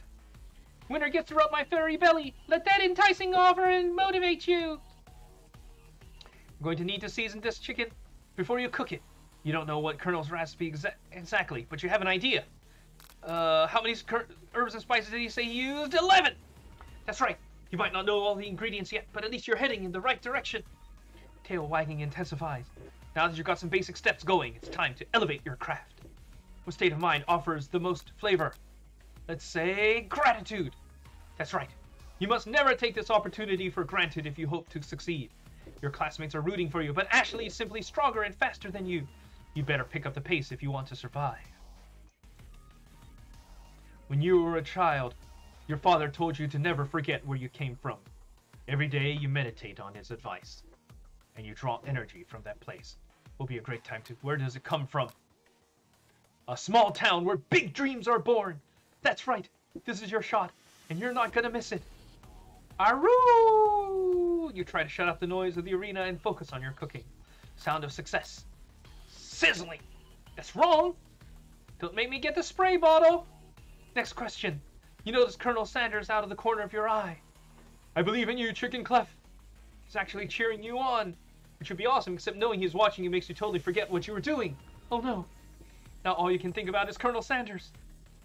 How many spoonfuls of gravy would it take to fill the tradition? Oh, what are you thinking? Get your mind back into the competition. Grrr. You're stranded on a desert island with only one dessert cookbook. Which do you take? What a hunk. I know, right? You know what? Shouldn't you be focused on the challenge? You're falling behind. Sorry, I forgot the question. You and Sandals walking on the beach. What does that have to do with crafting spectacular fried chicken and delicate baked biscuits? Woof, woof. You're really struggling to keep up. At the next station over, Ashley has already begun plating elements of her dish. It's colorful and complex. To make up time, you toss your biscuits dough into a stand mixer. And as you do, the crowd gasps. Yikes! Zipper, zipper, zipper. I know you love nothing more than seeing a fellow appliance utilized in a kitchen battle, but sometimes it means sacrificing the personal touch. Rrrr. You might not have any hands, but Chicken Clef does, and a good chef needs to be touching the dough to know when it's properly mixed. There's an easy way and a hard way. You don't get far by going the easy way. When you hear everyone talking, you realize how serious your error was. You immediately shove your hand into the mixer to rescue your dough before it's overmixed. Chicken Clef, no! But you're not fast enough, and your hand gets stuck. It's quickly crushed by the quickly spinning beaters. There's no way you'll be able to use that hand for the rest of the match. Colonel Sanders shakes his head in shame. What you often find is that the easy way can turn out much more difficult. Everyone, stop what you're doing right now! This battle is over! Can't be. So close to finishing my dish. Sweetheart, look at your hand. You simply can't go on. Aw, that's too bad. And here I am with a completed dish ready to serve. Surely that makes me the winner by default? No. It wouldn't be fair to compare the two on account of Chicken Clef's injury.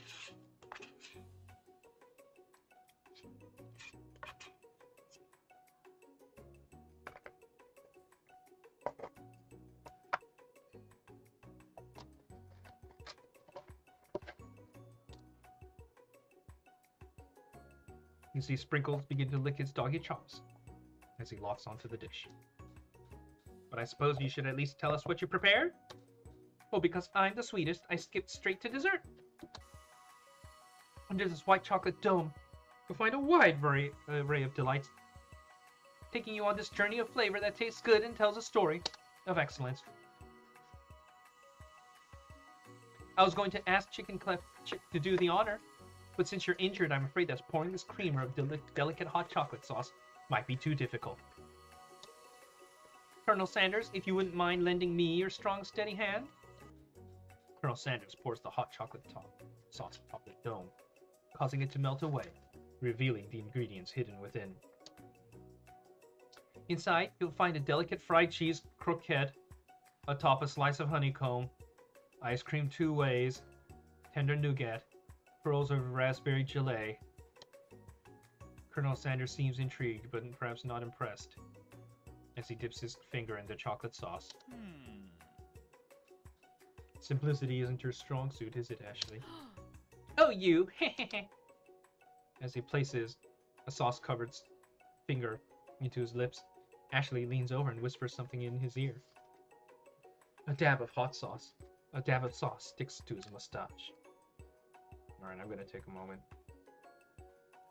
So I got a peach mango pie. I've never had one of these before. Let's see how it is.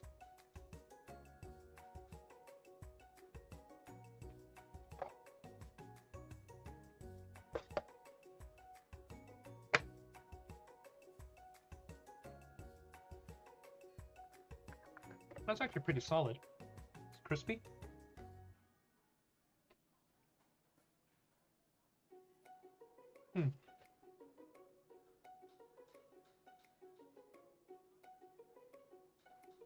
I bet you're also allergic to cashews, Alfie. If that's the case. That does suck. Mangoes are one of my favorite fruits. Yeah, I mean, it's not bad. It's a fast food pie. What can I say?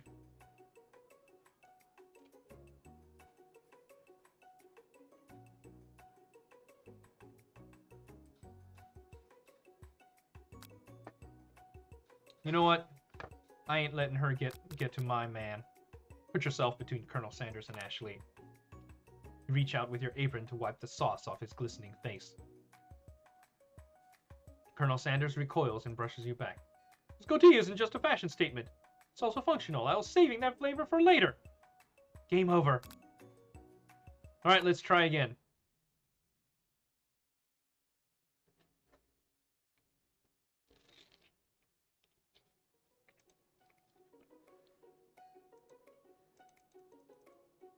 Alright, step up and tell them you're on. Alright, we're doing this again.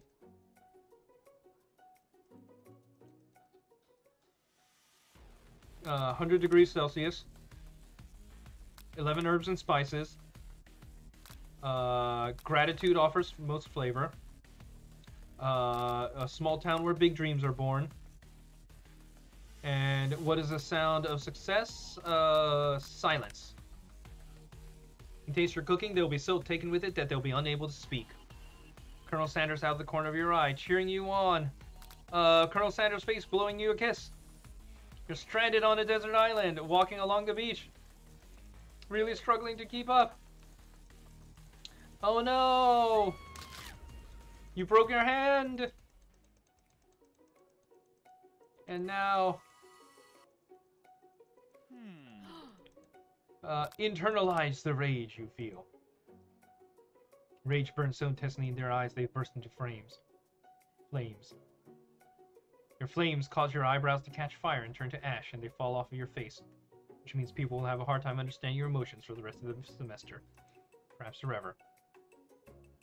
Embarrassed and ashamed by your poor performance, not to mention your crispy fried brow, you run to the crowd, quad to be alone.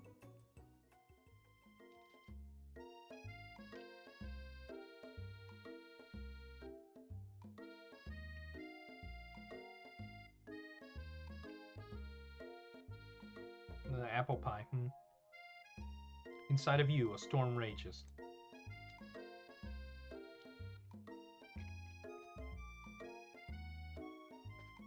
It's Colonel Sanders.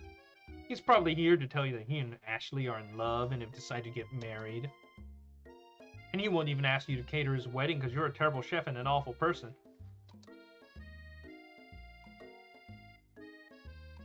Try to hide from him, but he approaches you directly.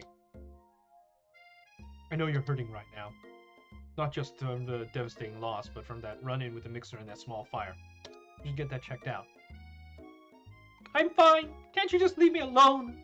I'm a loser. I'm not fit to fill your fryer. I'll never be a master chef.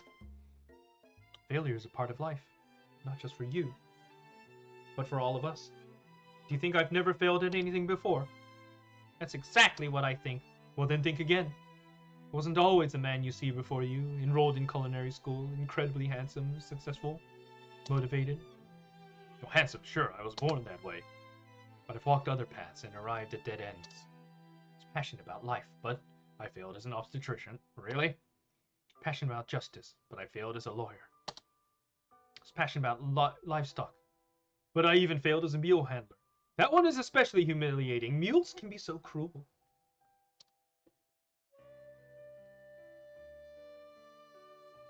I didn't know. Oh, people see my delicate ribbon tie and my well-kept beard and assume I've got it all together. Which is true now, but I haven't always been. Sounds like this guy could really use a hug. Resolved then that I was going to amount to something. No amount of hours, labor, or money would deter me from giving the best I had to give.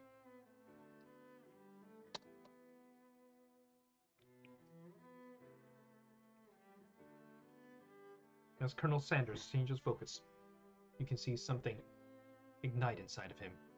A burning passion. Yeah, obstetrician.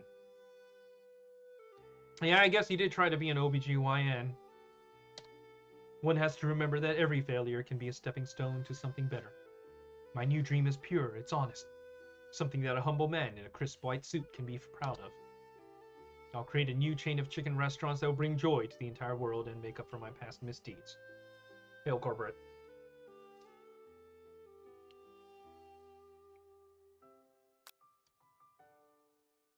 Yes, Alfie, he has seen Coochie.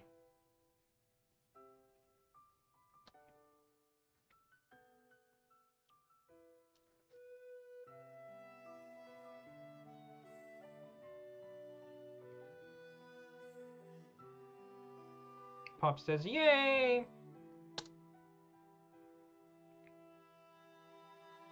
And just as your moment grows intimate, you're interrupted by a threatening, shadowy presence.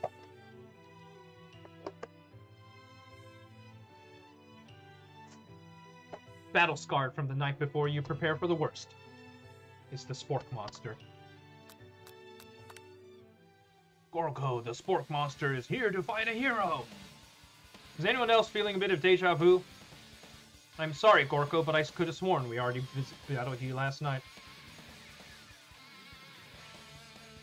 That was Borko, my twin! And I, Gorko, am here to avenge them! Are you stronger than Borko? Well, we're twins, so no, not really. We're pretty much exactly equal in every way. Why do you ask? Colonel Sanders smirks. He's already on the same page as you. It's just that we beat Borko pretty easily, so I don't think you have much of a chance. Not to mention, I feel really guilty about that. If I could take it back, I would. I think what Chicken Clef is trying to say is, can't we just be friends? Life is too short for making enemies. I suppose we don't really need to fight. It's just I got these pointy teeth and claws. All the better for enjoying tasty food. Surely you like to eat, don't we all? Of course I do! Inspiration strikes and you come up with a quick idea. Chomp on this! You toss a biscuit into Gorko's open mouth, and he devours it in one gulp. Delicious! You're much nicer than the evil students who once upon a time turned me into this creature who stands here today. I don't believe it. You were a human once? Well, no, I was a chihuahua. I was still a student at this book, until one day some mean kids with a magic spellbook cast a dark enchantment on me, and I was forever transformed. Magic spellbook. Precisely. Borko used to have a copy, but somewhere along the way I've lost it.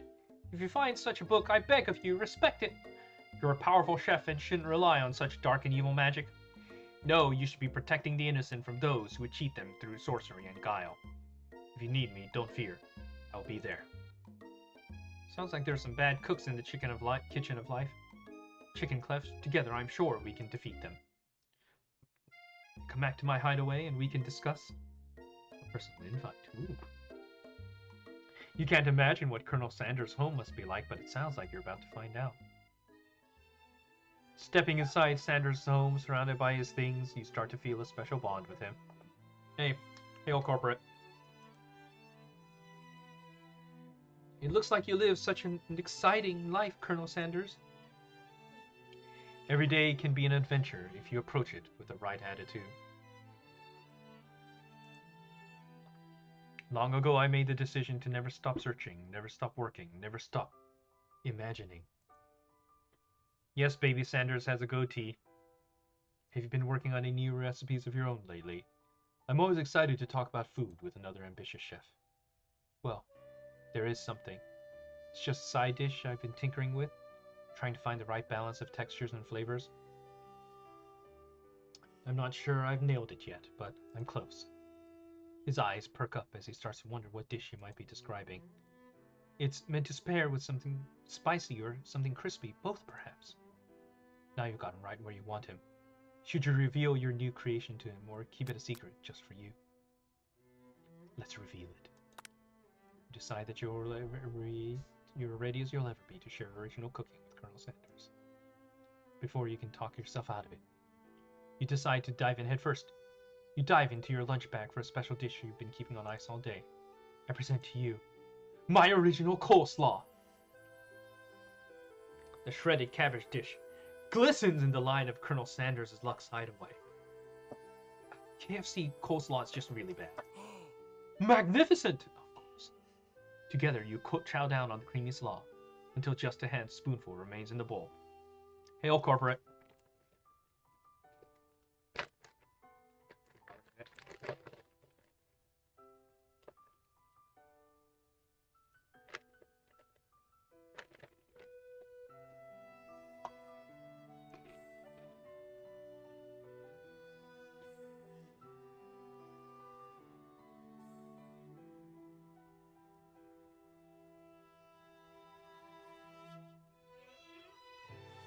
Do you mind if I hold on to the last bite?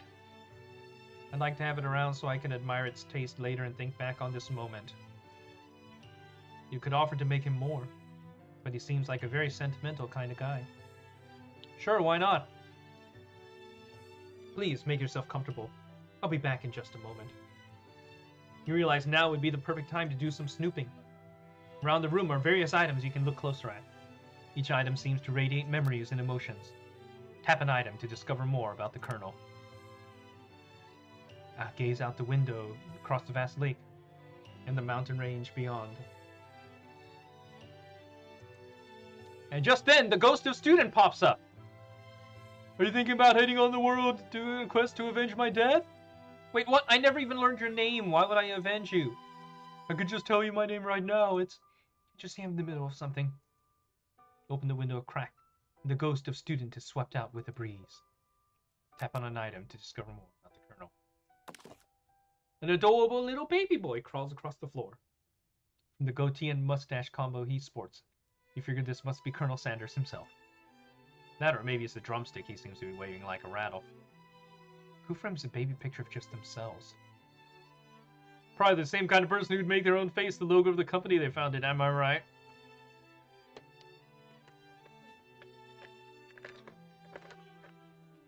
Hail, corporate.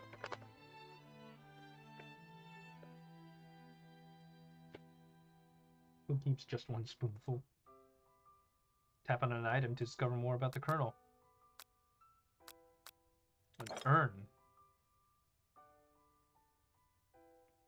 There's a plaque on it. It's dusty, but when you wipe it off, you can read the inscription. Here lie the ashes of all my past careers and business failures. Poor guy.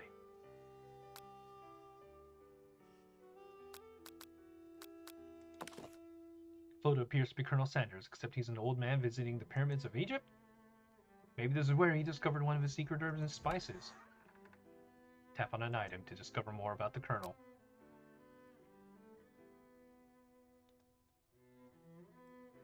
Shall we go through the door?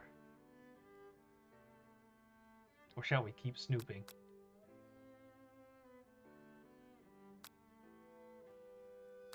Alright, let's look at... What is this? This must be where he keeps the secret recipe. What number is important to Colonel Sanders? Then it dawns on you. As soon as you turn the dial to 111111, the safe opens. Inside it, you find a single note. Huh. Can chicken be prepared sashimi style?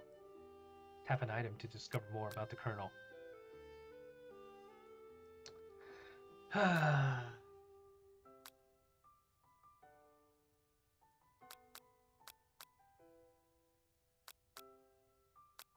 You know what? Let's go for completionism. A very realistic stuffed chicken. It's not just realistic, it's real. Taxidermy. The true state bird of the great state of Kentucky. A scented candle. Power tool scented? Freshly starched collar? Piece of wood floating in a lake? Summer of '69? No, it's one of the secret recipe ingredients. It's blank! A lock of silver hair is woven through the teeth of the comb.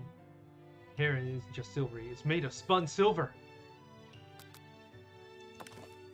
One of the framed photos shows an old man who looks a bit like Colonel Sanders standing with a friend. Hold fried chicken drumsticks and appear to be cheersing them. A short inscription. I wonder who my friend Pete is. You open the door to Colonel Sanders' closet. You find a row of his signature white suits hanging within.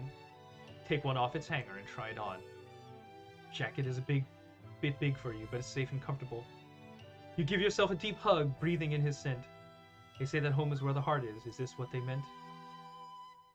Before you can look any further, you see Colonel Sanders returning. He has a new dish that he's working on. I know, and he wants you to taste it. You try to act casual, so I ask you why you're wearing his jacket. I don't usually loan this out, but I must say it does look good on you.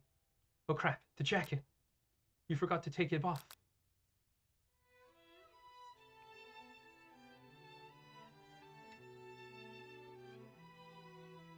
You decide that now's your moment, and you make a big move. Whoa, whoa, whoa, this isn't that kind of game! Not that we blame you for trying, but still! Game over. Ah, oh, damn it.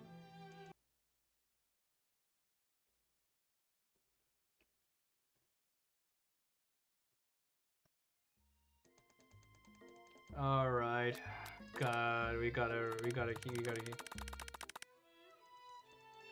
Yeah, we just gotta keep going. Pop. It's a spork monster.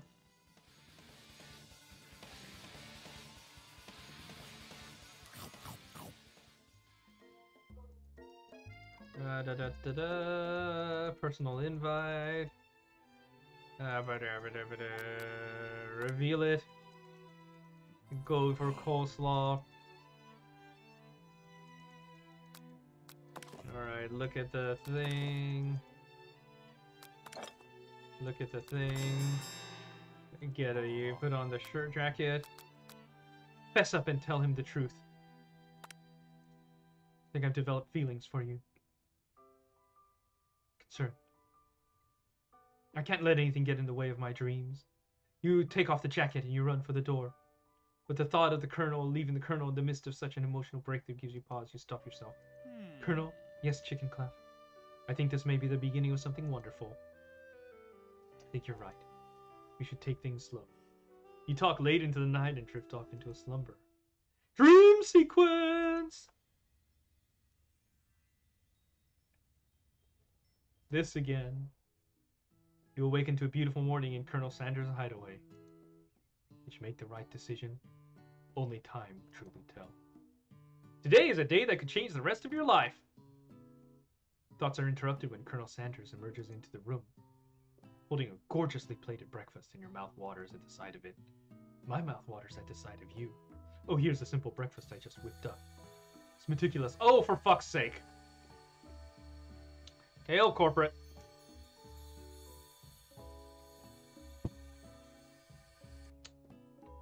You taste Colonel Sanders' food and it takes you on a journey.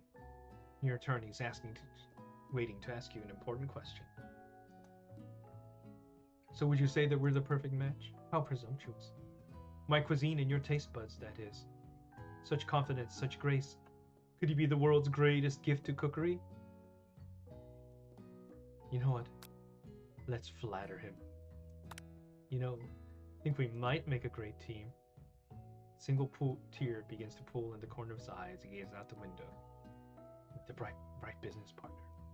I know I can't fail. Business partner? Could he be talking to you? It's all happening so quickly. Overcome with emotion and confused by your feelings, you're on the verge of tears. Able to speak. The only answer you can find is to run out the door and get home. There's still one more day of school, after all.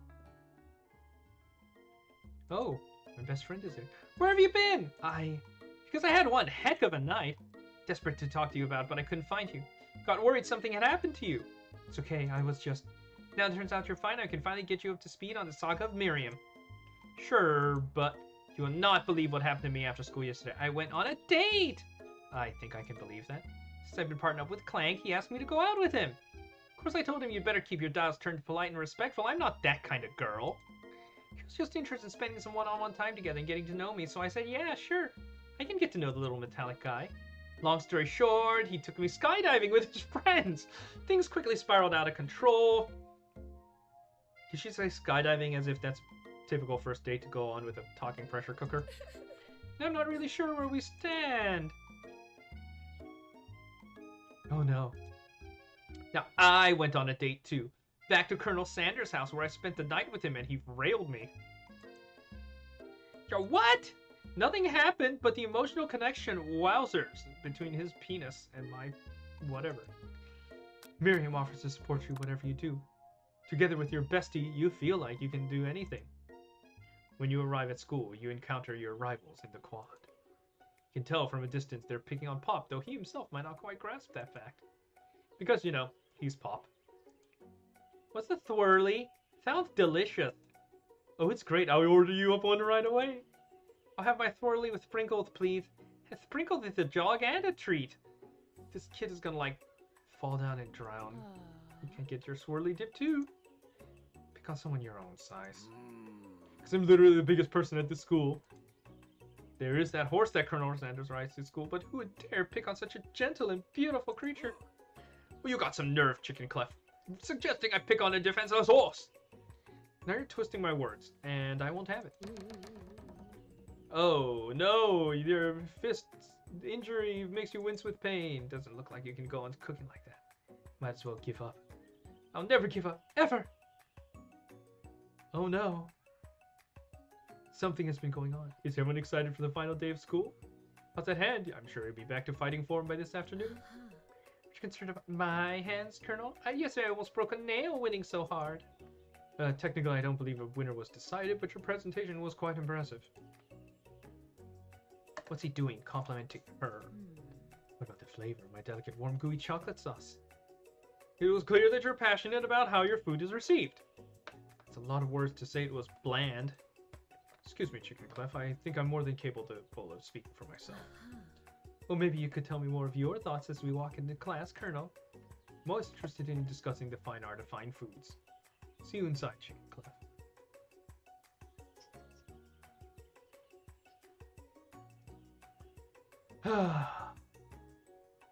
Take out the spell book you recovered yesterday and starts flipping through the pages. No, don't do that.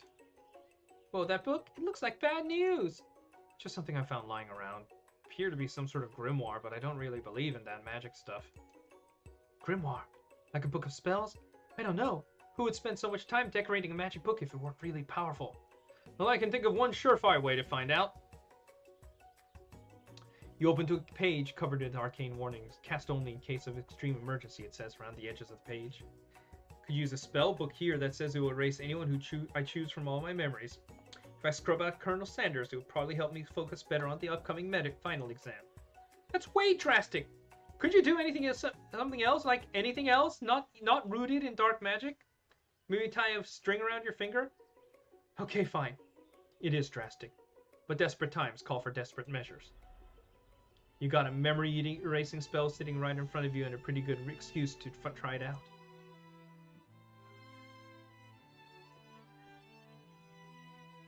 Do we cast the forbidden spell? Or do we not do it after all?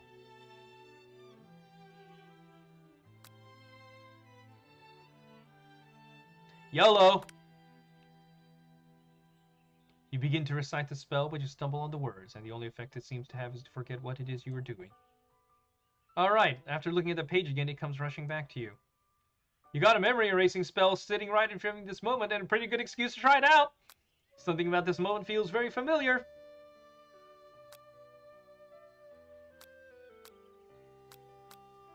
I kind of want to keep casting it until something funny happens.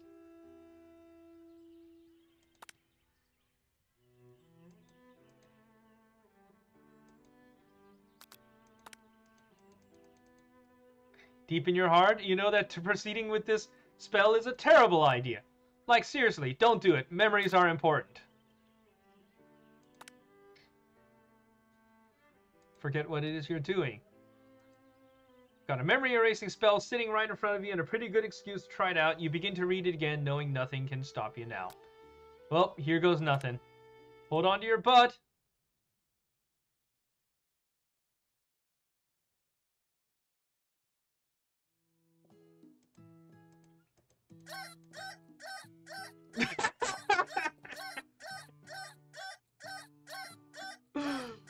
It resets the game.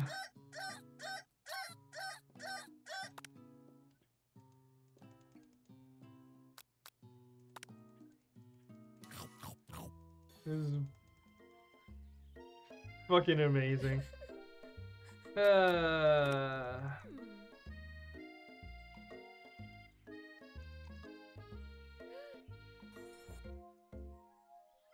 Ashley. Van. Off. Sprinkles.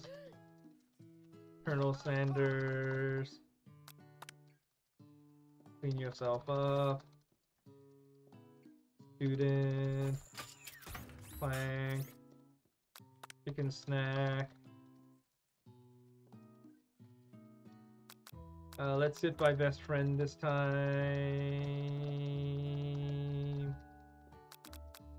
Extremely important. Feathers. Fork is. Anything. He's the best. Perfect score, 5 out of 5. Student lunch. Let's reset to where we were before.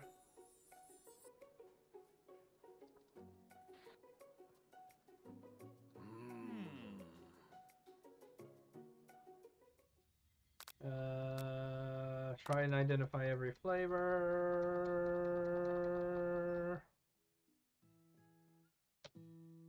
Approach Colonel Sanders. And I would like to point out, I don't think there is a save and load function.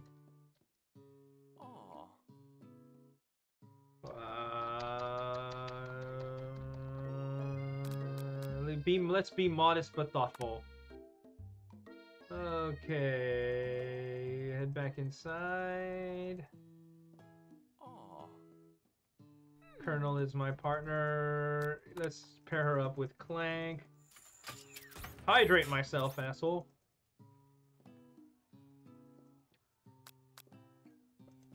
Let's do mashed potatoes and gravy.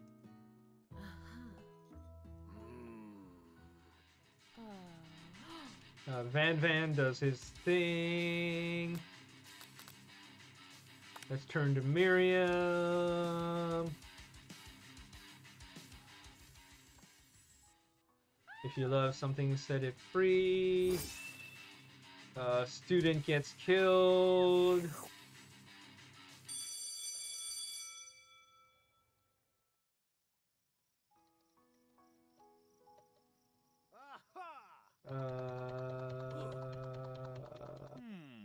Fight time. Attack, cook with love. Attack, cook with love. Attack, cook with love. Attack, cook with love. Combo attack. Forget mercy, finish him.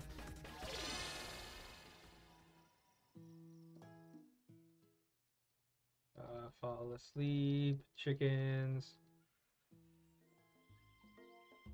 Miriam.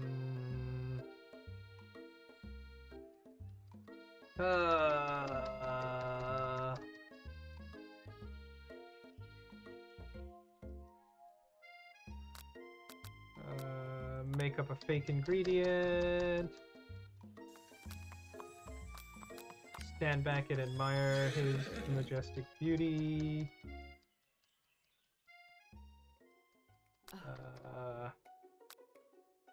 Act like you're not interested, but find out they're casting magic. Oh my god.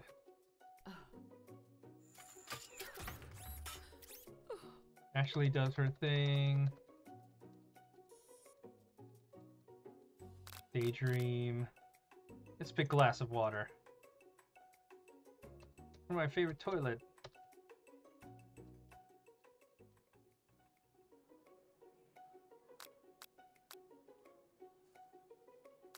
Step up and tell them you're on. Timer ready. Aru. 100 degrees Celsius. 11 herbs and spices. Gratitude. Small town where dreams are born. Silence. Oh no, looking over the horizon. Riding together in a gondola. And then you get your hand fucked up. Oh, this is I Love You, Colonel Sanders, a finger-licking dating game. Hey, Cup. How do I put it this way? I completely fucked up a sequence, and now I'm speed running back to where I was before.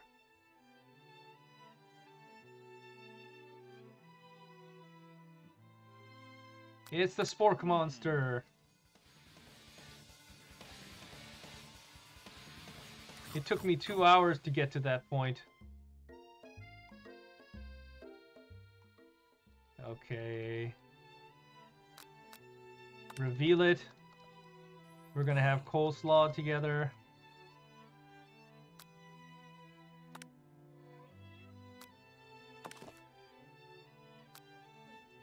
Keep tapping things. Put on the jacket. Fess up and tell the truth. It's a KFC anime dating game. Dream sequence. Have a breakfast of chicken. Flatter him. Business partner. Miriam goes on a date with the pressure cooker. Okay. Get to the school. The thing. Have a jealous moment. I was about to cast a spell. Let's not do it after all. Cute and let's wait to see what happens. Tiny orange squirrel perched in the cherry tree outside. Starts barking loudly at the squirrel that's out. Terrence! Told you never to come back here, Terrence! I will destroy you, Terrence! Better not show your chubby cheeks around here ever again! He returns to his professorial tone. I apologize for the outburst.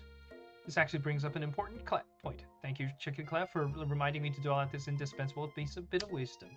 You see, Miriam's love drama spills over into the class. More sparks and whirs coming from the back of the room. Told you to save it for after class. Think I wanted to be thrown from a plane strapped to a stranger? But no, you have to show off to your cool kid friends Jeff and Joan. J&J forever. Watch us form a triangle in midair as we descend. Triangles are the strongest shape, don't you know? Bzz, bzz. Yeah, well, that doesn't make it a great date. Beeper. And take Jeff and Joan with you. You can all hold hands as you pedal down the mountain or off a cliff for all I care. No! Poor Clank. No amount of seasoning is going to make me want to eat that, Clank. A completely deep-fried sneaker. Considering that he himself has wheels, not feet, it's not entirely clear where it came from. I mean, in terms of deep-fried footwear, I guess it looks okay. He slowly rolls out of the room to be alone with his shoe. Everyone tries to pretend like they didn't see that entire thing go down.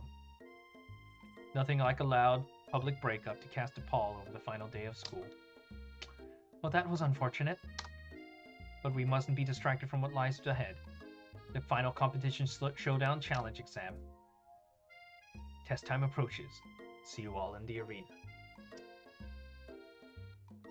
Oh no, there's a very beautiful soul nearby in need of a pep talk. Hey Miriam, are you okay? I'm so mad I could smash a tiny mug, spilling several droplets of hot cocoa all over the floor. How can you embarrass me in class like that in front of everyone? Tiny Coco is a delicious treasure, so you know that this breakup is no joke, even if the source of her frustration is such a silly boy. I know you know this, but I'm going to say this aloud. You don't need anyone. Me and you, we're going to cruise through this final test and hit the carpool lane to Success City. Miriam brightens up, imagining the wind rushing through her short bangs, but she hesitates to embrace the feeling all the way. You're not going to saddle up Colonel Sanders and Stallion and ride off into the sunset without me? Of course not. Well, maybe sorta, but I'm sure there's a pony out there with your name on it. And there's a ranch big enough for both of us and whoever we want to bring along. It's not Pop or Clank or anyone else you met today, tomorrow, or this whole year. So, you know, so what? You're a special person who shouldn't settle for the first someone to show a little interest anyhow. Aw, Miriam gives you a big hug and wipes the tears from her cheeks. Should really review my menu for today. I'm going to make a very special soup. I bet the Professor Dog is going to love it up. You completely missed lunch. But that's okay because you had a better idea of how to spend the time before your exam. You've decided to head to the arena early to practice a dish. This is it, the location of your final challenge. Test of will, test of courage, test of talent. And a chance to beat the pants off of Van, the supposed man and his eviler counterpart, Ashley. As planned, you begin to run through this quick test of recipe you've been working on. Chicken Clef's famous chicken pot pie. Oh, you're able to quickly get a fresh pot pie in the oven. But as soon as you do, your cram session is interrupted by Colonel Sanders. Chicken Clef, what are you doing here? There's still time before the final exam. Oh, just taking it all in. I'm big into visualizing success. I'm looking at my station and picturing victory. The pot pie has begun to bake and the smell is slowly filling the space around you. Visualizing, huh? That's too bad. I was hoping you were here cooking something delicious. You'd usually happily share your food with anyone who's hungry, but the last time you let Colonel Sanders get in your head, it cost you a cook-off. It's time to put your cooking above your romantic desires, but that decision gets hard to stick to when the oven timer goes off behind you. Fess up about your practice dish. Let's fess up. Okay, yeah, you got me. I was doing a little bit more than visualizing. I know. My nose can smell a pot pie from 400 yards. That's an oddly specific distance, but you'd expect nothing less from such an oddly specific man. You knew it was a pot pie just from the smell? Oh, not just a pot pie, but a chicken pot pie with an all-butter crust. And my nose is telling me something else. Oh no, is it burning? Haha, no. I can smell that it was made with a heaping helping of tender loving care. Hail, corporate. But it'll probably start burning any second if you don't pull it out. Yeah, I need to pull out. The moment of truth. Wow. Hail, corporate.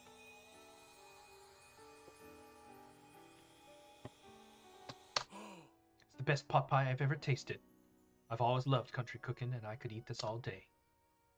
The final showdown is about to begin.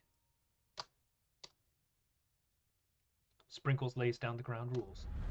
There are no rules, that is, except to cook with everything else you got. Step up for the cook-off of a lifetime. Decide that mac and cheese plus the pot pie you've been practicing are just the dishes. That'll push you over the edge to victory. If I hail corporate again, I'm going to write a crack fic of Chowder and Colonel Sanders. Well, let's see. Is there going to be any more corporate pandering? Meanwhile, both Van Van and Ashley are preparing wildly elaborate dishes per their usual over-the-top selves. Miriam has her giant magnifying glass and several sets of tweezers. She's definitely prepared to go big, going small. Colonel Sanders seems to be harnessing his 11 herbs and spices, but he's trying to find a way to improve on something perfect. His original recipe, fried chicken. Hail, corporate! The intensity in the room starts at full 10 out of 10, with a frenzy of action. Everyone is calling out really cool cooking moves as they prepare their food. Wow, this is getting serious. Colonel Sanders batters his chicken as it levitates through the air. Egg wash. Miriam furiously injects ingredients into an itty-bitty pot of broth. Best friend Baster Blaster. Van Van flexes his pectorals as he chops up a sea urchin. Let's rock and roid. Ashley scoops her pastries off this tray with lightning speed. Shallow personality spatula. Oh my god. Even Clank gets in on it. Find out pressure point chicken cooking technique. Wait, when did Clank learn to speak English? It's the singularity, as was foretold. We mustn't let it happen, or the appliance uprising will take us all. Self-destruct. Van Van quickly unplugs Clank and rolls him out the back door of the arena. As you frantically prepare your dish, you notice Ashley has her spellbook out. Is she going to use some dark magic to turn the tide? You've got a book of your own, and you're desperate not to see her win another battle. Should you take this opportunity to fight magic with magic, even if it's most certainly evil magic? No, we do it the hard way. Who needs magic when you've got passion? I'm going to do it the hard way. Colonel Sanders sees that you've chosen to win on your own terms, and he gives you a subtle wink from across the room. I believe in you, Chicken Clef. Miriam notices too. And I've always believed in you, Chicken Clef, since we were little kids, because I'm your best friend forever. You turn to notice that Miriam is at your station, cheering for you. Miriam, what about your dish? If you're here cheering, then who's cooking? Tiny food, short cook time. I'm actually already done, so I thought I'd help you.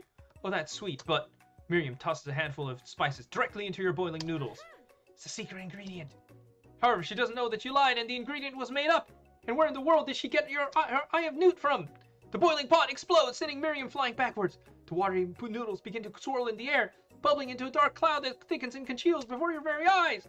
It is I, Steve, the Spork Monster. Steve, wait a minute, what happened to Gorko? You're not here to battle me, are you? We Spork Monsters are many, but I think Gorko had the day off. But you have conjured Steve, and I hate to battle, so I'd say you're doing pretty all right. Oh hey, you're in the middle of a cooking competition. I love this stuff, it's better than TV. You crazy kids and your culinary skills really impress me. Mind if I hang out? I'm sorry, Steve, but I'm kind of in the middle of something. Do you mind? Steve the Spork Monster. Notice you've got a grimoire stashed beneath your cooking station. I see what you're up to. Crisscross the magical items and accidentally summon me, huh? Yeah, you guessed it, sorta. If you're here, would you mind tossing some fresh noodles in a pot of salted water? I'd love to. I've always wanted to be a top chef, actually. You know, when I was just a little spork pup back in the old country.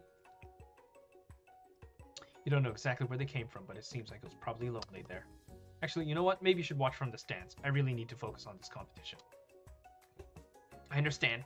It's kind of like that time in monster school that I'd fallen asleep during scare tactics class, and when I woke up, you toss a serious stare at Steve, and he takes the hint. Never mind. I'll tell you later. Good luck! Having suffered this huge setback, you don't ever know how you'll ever win. Summon extra power from deep down within yourself. I can do this. I have what it takes. I came here to win! Your hair turns mac and cheese orange as culinary energy flows through your body. My heart is pure. My hands are steady. My taste buds have been preparing their entire lives for it. Yes, Chicken Clef, you are the chosen one! You will avenge me! The power you'd been summoning immediately fades back out. You interrupted my inspiring monologue. Sorry. My heart is pure. My hands are steady. My taste buds have been preparing their entire lives for this moment. I will show the world my cookery! You begin to levitate off the ground. Energy courses through your body! You know that with this power you can do anything! Except turn back time, which would be super useful, because while you were powering up your chicken pot pie overcooked in the oven and can't be served. But don't worry, dear Chicken Clef. You may have suffered some setbacks, but all is not lost. Impressed with your fortitude, Colonel Sanders decides that you have earned his support. I've been watching you today, and I must say I'm truly impressed. You've been thinking on your feet and rolling with the punches. He steps into your station and stands right beside you. I'm here to help. All you've managed to make is mac and cheese, and time's almost up, so you're going to need it. But Colonel Sanders, what about the test? What will happen to you? What about the rules? Following the rules has never been my thing. I follow my heart. What a guy. He unfolds a delicate white towel to reveal the most delicious fried chicken tenders you've ever laid your eyes on. And besides, sometimes unexpected combinations can have surprising effects that surpass their individual efforts. Are you suggesting if we combine forces, we can form the perfect food union? Time's up, students. With time expired, it's the moment everyone has been waiting for. You must now prepare to present your dishes. A handful of students stand tall, but the class seems incomplete. Seems we're missing some students. Pop? Clank? From off screen, you can hear a pure and innocent giggle that can only come from one student. Hehehe, I'm flying! Sounds like it's coming from that broom closet over there. Miriam, would you mind? Inside of the closet, you see Pop hanging from a broom hook by the elastic of his underpants. Pop, get down from there right now. Let me guess, did Van Van have something to do with this? When someone asks for a wedgie, who am I to refuse? I thought a wedgie was a salad! Oh my god, wedge salads are the worst salads. I have a rant on that. Well, it looks like Pop is eliminated from the challenge, seeing how he didn't cook anything. I can't feel my legs. May I be excused? Sure. Kids and your pranks. I must say, it's not the worst prank in UCSAL history, but it's not exactly yearbook material.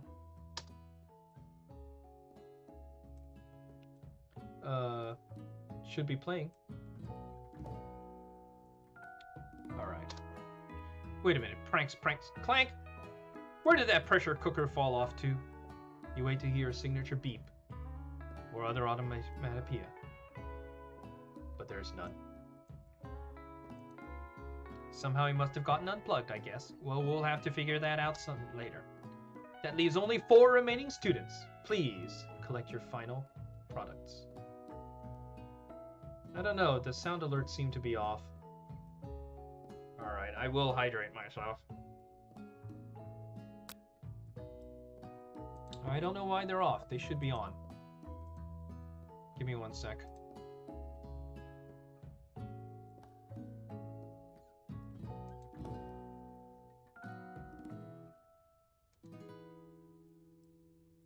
Oh yeah, sound alerts is activated. Yeah, it should be playing, but it seems to be glitching. I don't know. Here, I will drink some water. It's been a long semester. 3 whole days long. After days of hard work, the time has come for me to eat. Miriam, please step forward. Describe your dish. I've made tender udon noodles and savory soup. My word, it's so delicate. Is that a teeny tiny Naruto maki I spy afloat in this itsy bitsy bowl? Yes, chef. Please call me Sprinkles. Chef is my father's name. Yes, Sprinkles. And some green tea made from baby tea leaves that I picked myself. Sprinkles carefully sniffs around the dish before opening his mouth and letting just the tip of his pink dog tongue dip into the bowl. Sublime. Would anyone else like a taste? Oh, come on, I'm not one of those dogs who doesn't floss. I even have a really good, cute electric toothbrush for dogs. Fine, I'll enjoy it all by myself. And in a flash, the entire meal has been devoured. Not that it took much, it was less than a thimble's worth of soup. Give me 1 second. A+. Rarely do I taste a dish with as much love poured into it as yours. Hang on a minute.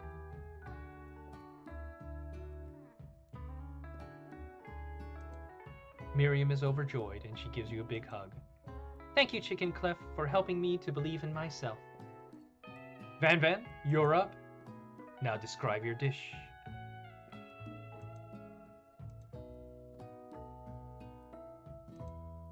I made uni over smooth egg custard in an Axion urchin shell topped with caviar. Did you skewer one type of urchin with spines from a different colored type of urchin? Yes, Sprinkles. A bit much, don't you think? That's exactly why I did it. A bit much is just my kind of brand. Doesn't it look cool? Sprinkles leans in to sniff the uni, but he can't get his nose close on account of all the spikes. He has to paw at it erratically, causing the custard to slush around. Woof! Woof! Please be gentle with my cuisine. Arrgh. Finally, Sprinkles goes all in, tongue first, but he can't get past the needles. Reels back as his tongue is poked and prodded. Youch! My tongue! Professor appears to be having an allergic reaction to the sting. I can't eat this! Disqualified! Stunning turn of events. Who would have thought that serving food in a bowl made of needles would make it difficult to eat? Dejected, Van Van does not go gentle into the night. Disqualified? For glamour? Don't discount simplicity. This isn't the last you've heard of me. Before forcing us to endure his swollen tongue for another moment, Sprinkles graciously laps up a bowl of milk. Yeah, I know, I'm a dog and I drink milk. Get over it. Sometimes it helps calm my agitated tongue. Next student, Ashley, it's time to step up. Now describe your dish. I made orange blossom Turkish delight in a light rose water syrup topped with French meringue and connected by sugar glass. Oh, fancy. That actually doesn't sound too bad. Indeed, it's quite delightful. However, I'd ask that you refrain from eating it or attempting to taste it in any way. It's very fragile and it's meant to be a display piece. Oh, don't eat a food at a cooking school? Got toast in your ears or chicken clef? I told you, it's a display piece. Ashley, I must say, it is beautiful.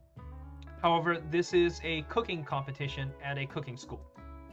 Yeah, which is why I cooked it and I did an extremely job cooking it too. Didn't realize we were having an eating exam. If I wanted to be judged on eating, I'd go to the College of Eating, School for the Hungry. Ashley, you are an X. Sprinkles. I suppose you could smell it if you absolutely insisted, but don't breathe too hard. You might disrupt the sugar spiral. If the food cannot be eaten, it cannot be judged. You are disqualified.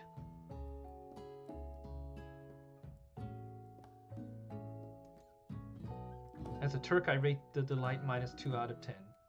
Fighting for my life with the fact there's so much majestic, beautiful food. It all got annihilated by fried chicken. Rage finally overtakes Ashley, and she cannot keep her two-faced routine up. Oh, you would know high-end cuisine if it cooked you! And with that, Ashley storms off to rededicate herself to being the best, but this time without being shackled by trying to be fake nice and liked by everyone. This isn't the last you've heard of me, either! Well, if this class gets much smaller, I'll be teaching myself. You and Colonel Sanders, the final cooks, step up together. Two chefs. What began as a bowl of delicious mac and cheese has become something else. He examines it closely, sniffing and eyeing the bowl. I don't have a good feeling about this. From somewhere in the room, a literal drum roll plays. Just when I thought I've seen everything in this kitchen, you give me this thing and completely blow me away. In my 49 dog years of life, I've never tasted anything so delicious and perfectly balanced. It's so delicious, in fact, that everyone passes the class. You pass! You pass! You pass! You get a pass! Everyone gathers around and partakes of the mac and cheese bowl. They all seem to transcend this reality into another dimension. Fried chicken and cheesy mac actually sounds pretty good. Hail, corporate. You win. Together, you and Colonel Sanders have made a new menu item. The new menu item is so impressive, even the Van Van and Ashley are drawn back in by its magnetic fragrance. And when they gaze upon your mac and cheese bowl, they admit that you are indeed an excellent chef. Sprinkles declares that you have passed. Everyone has passed. There are supposed to be more battles, but come on, how could they be better than this one? And now that the school year has completed and everyone has graduated, the students return for one last assignment to get their groove on. The cafeteria has been completely redecorated to serve as the site of the school's graduation dance. Compared to the massive high-tech cooking arena, the humble decor seems downright cute and cozy. DJ Dog is in the house! You knew that Sprinkles was a master chef, but he's also a world-renowned turntablist? Who says you can't teach an old dog new tricks? Van Ven and Ashley tell everyone they've committed themselves to righting the wrongs they did while they were the villains. God, there's definitely Rule 34 of her. For a moment, you actually believe them. Not another haunting. No ghosts allowed at graduation. It's clearly written in the school's bylaws. It never was actually a ghost. It was all a trick to get you to finally notice me. Oh, amusing. And now that everyone is together. It's the Spork Monster! He has totally mellowed out. Everyone, the Spork Monster is no more. From now on, I prefer that everyone refer to me by my new name, Party Monster. Student tries to finish what he had to say, but everyone is too wrapped up in talking to Party Monster. Dejected, student walks off. Well, maybe things didn't work out for Miriam romantically, but she found the love in her cooking. And you know she's gonna do great. And a red carpet rolls across the floor of the ballroom. It's like a Hollywood movie premiere. Who could command such an entrance? Oh, it's Pop. He arrived late to the dance, but apparently for good reason. Walking the carpet, you see perched across his dirty chef's hat. Frown. Welcome back, Pop. I know you weren't able to complete the final exam and accept your diploma, so we had it mailed directly to your father. We figured it was the least we could do for the school's dean. Oh. Now I get it. And now we get a new wing on the school. Not to mention the honor of educating the son of the chancellor of such and such. Oh yeah. The music at the dance is interrupted by the sound of sparking and electrical hissing. It's Clank, who has arrived late to the dance. Now that I have graduated, I can reveal my truth. Whoa, he's still doing the talking thing. I am Clank, and I am not of this earth. I am actually from a faraway planet in another dimension. What? What? I actually feel like I knew this the whole time.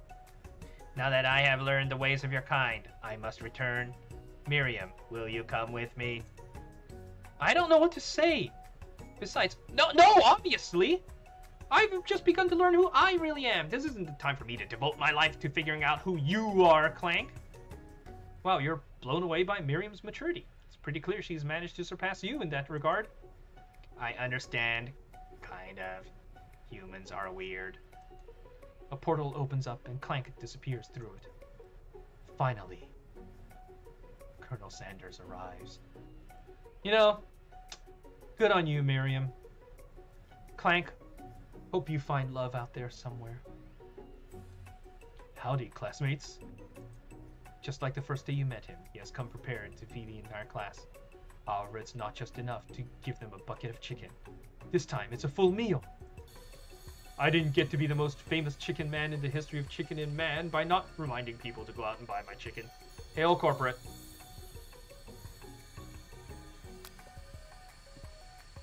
The end? No, it's not the end!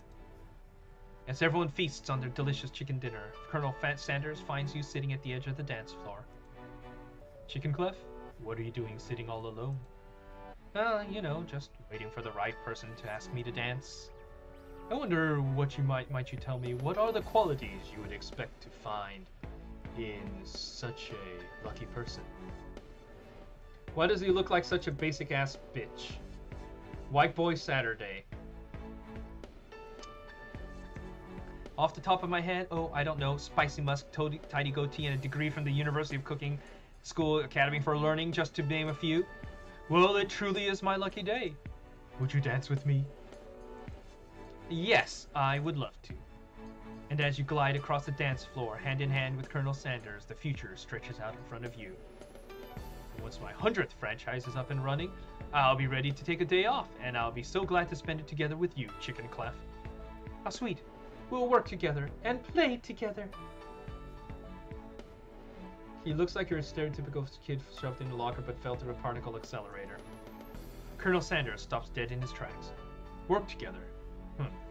Well, I think this is something I'll just need to do by myself. But who will help you run your restaurants? I don't believe I need help. Besides, based on your time at school here, do you really think running restaurants is the best path forward? Could it be? You've found a love connection, but failed to earn Colonel Sanders' respect as a chef. Can you live with only half of him? Will you be able to endure sharing him with his other love, the life of an entrepreneur? Suppose I could enroll at pastry school. Oh, my dear Chicken Clef, I'm sure that you'll find your place eventually. And along the way, you'll have me by your side. The end. I assume there's a different way to get a different ending.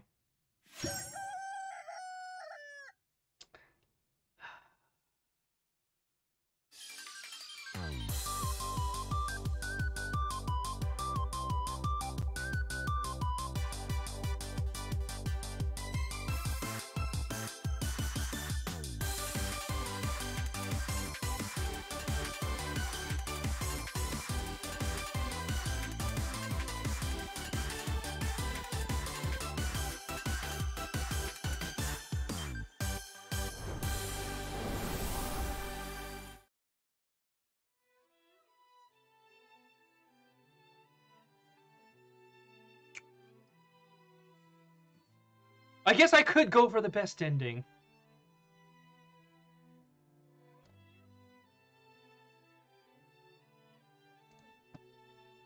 But I don't fucking wanna. If you care enough to find out what the best ending is for a goddamn advertisement game made by fucking Kentucky Fried Chicken, look, just download the game yourself, play the damn thing, and find out for yourself, okay? I've just spent 2.5 hours playing this game. It is 2.5 hours of my life I'm not getting back.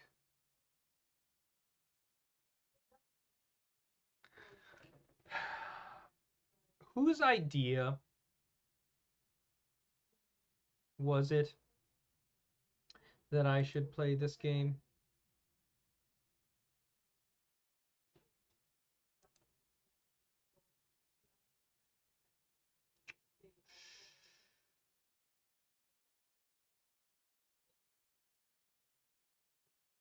Oh! Put there! Alfie! This was your fault.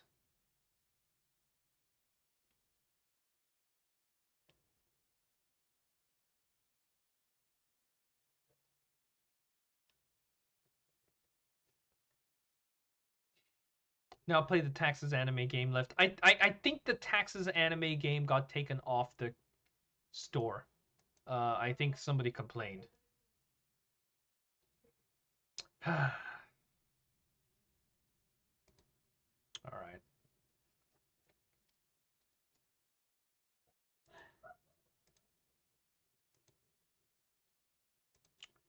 Give me 1 second. Before I call it, oh, it's available on itch.io. I am not really particularly motivated to play the Taxes anime game.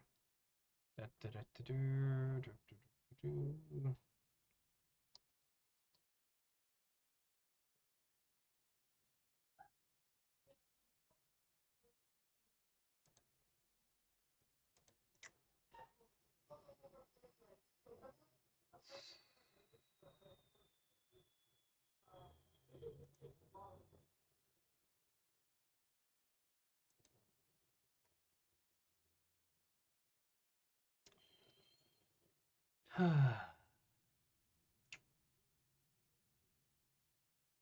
know what?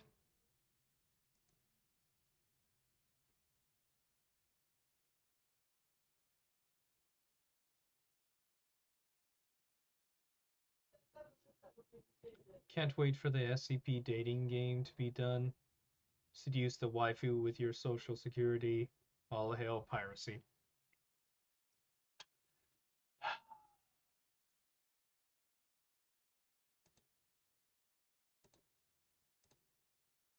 You know what?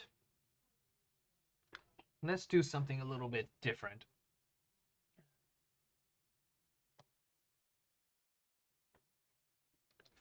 For the end of this stream.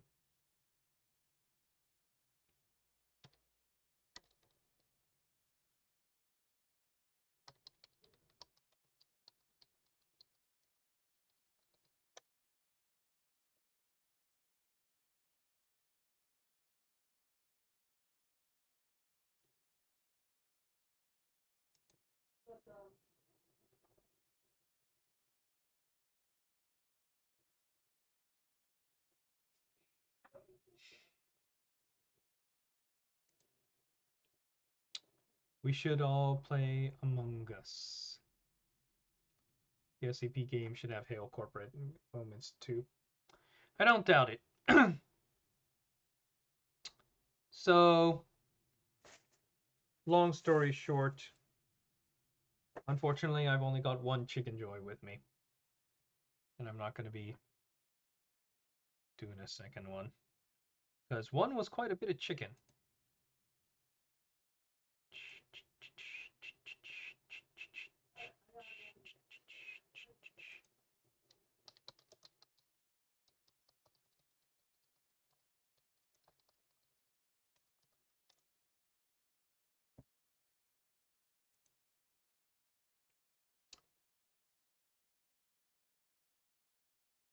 Tonight,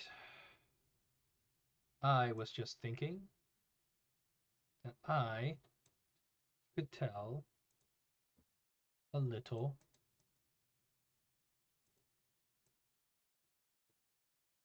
bedtime story.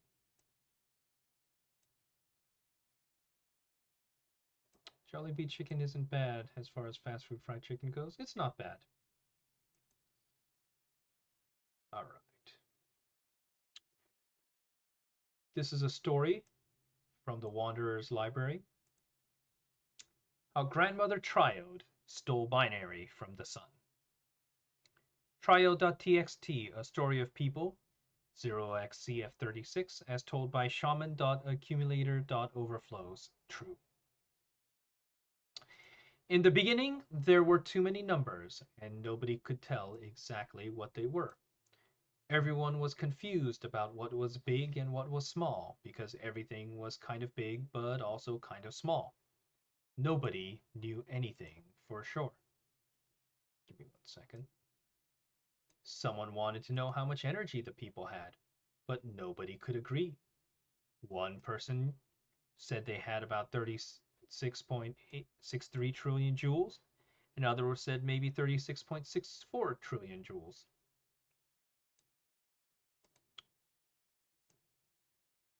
Better.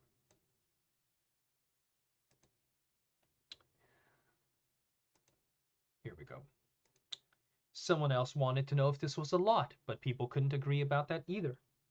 Some said it must be a lot because it was more than 1 joule. Other people said it couldn't be much because it was less than 100 vintillion joules. They argued about it until Slide Rule Demon came and laughed at them. He ruled all the land because the people were clumsy and slow. In these days, Sun had all the binary. He was in the sky during the day and gone at night. Sun was either there or not there, and he was the only thing that could do this. Capacitor wondered about Sun and asked the old vacuum tube, Grandmother Triode. She told him about 0 and 1, and how only the sun had these, so he could be absolute. Capacitor thought to himself, if I had 0 and 1, I could be absolute too. He sneaked up to Sun's house and swallowed a big handful of Zero. He started to feel sick, so he ran back to the Earth as fast as he could. When Grandmother Triode saw what he had done, she scolded him. "Oh, Capacitor, that was very foolish. The Zero you have swallowed has fallen down inside you, and now your heart is gone." And ever since that day, Capacitor has been unable to conduct electric current because he is empty inside. Insulator also tried to steal from Sun. He climbed into the sky and he grabbed as much One as he could carry, but by the time he got back home, the One had gotten all over him and soaked into his body. "Oh, Insulator," cried Grandmother Triode, "that was very foolish. The One has filled you up completely, and now you can't carry anything."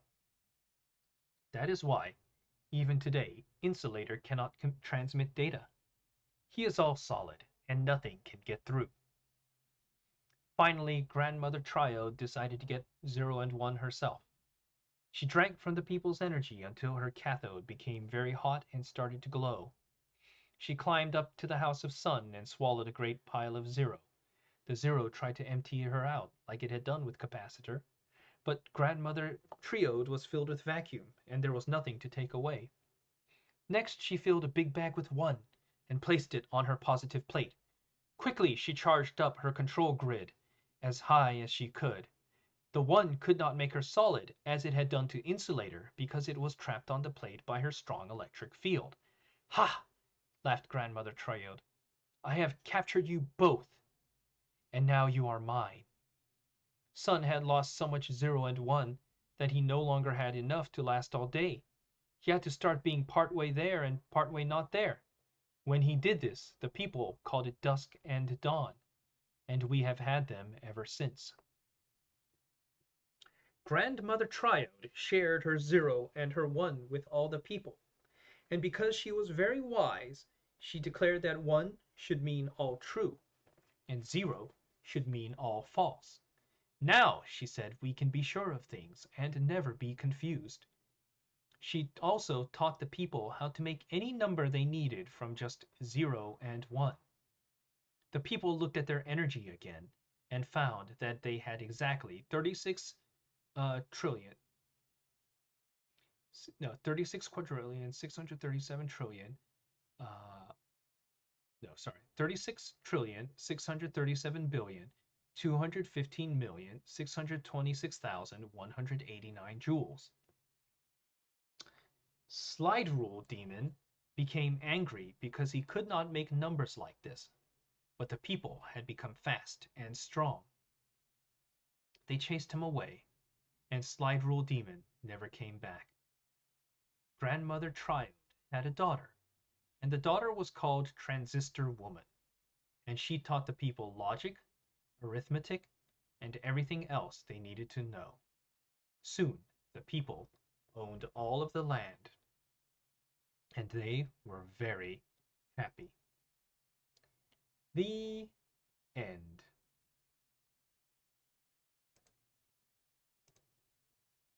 All right. Thank you very much for joining me for tonight's stream. Hope you had some fun. Thank you to Alfie, honestly, for telling me about this game.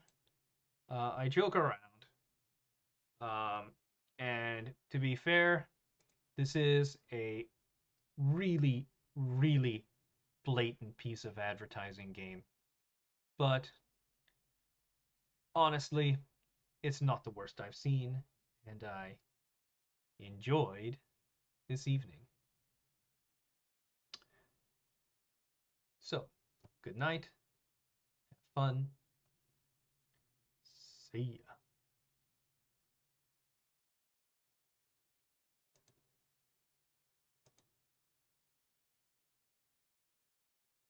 How are my cats doing?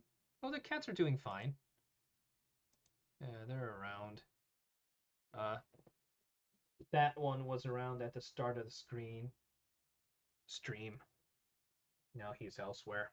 Maybe I can lure him around with some gravy.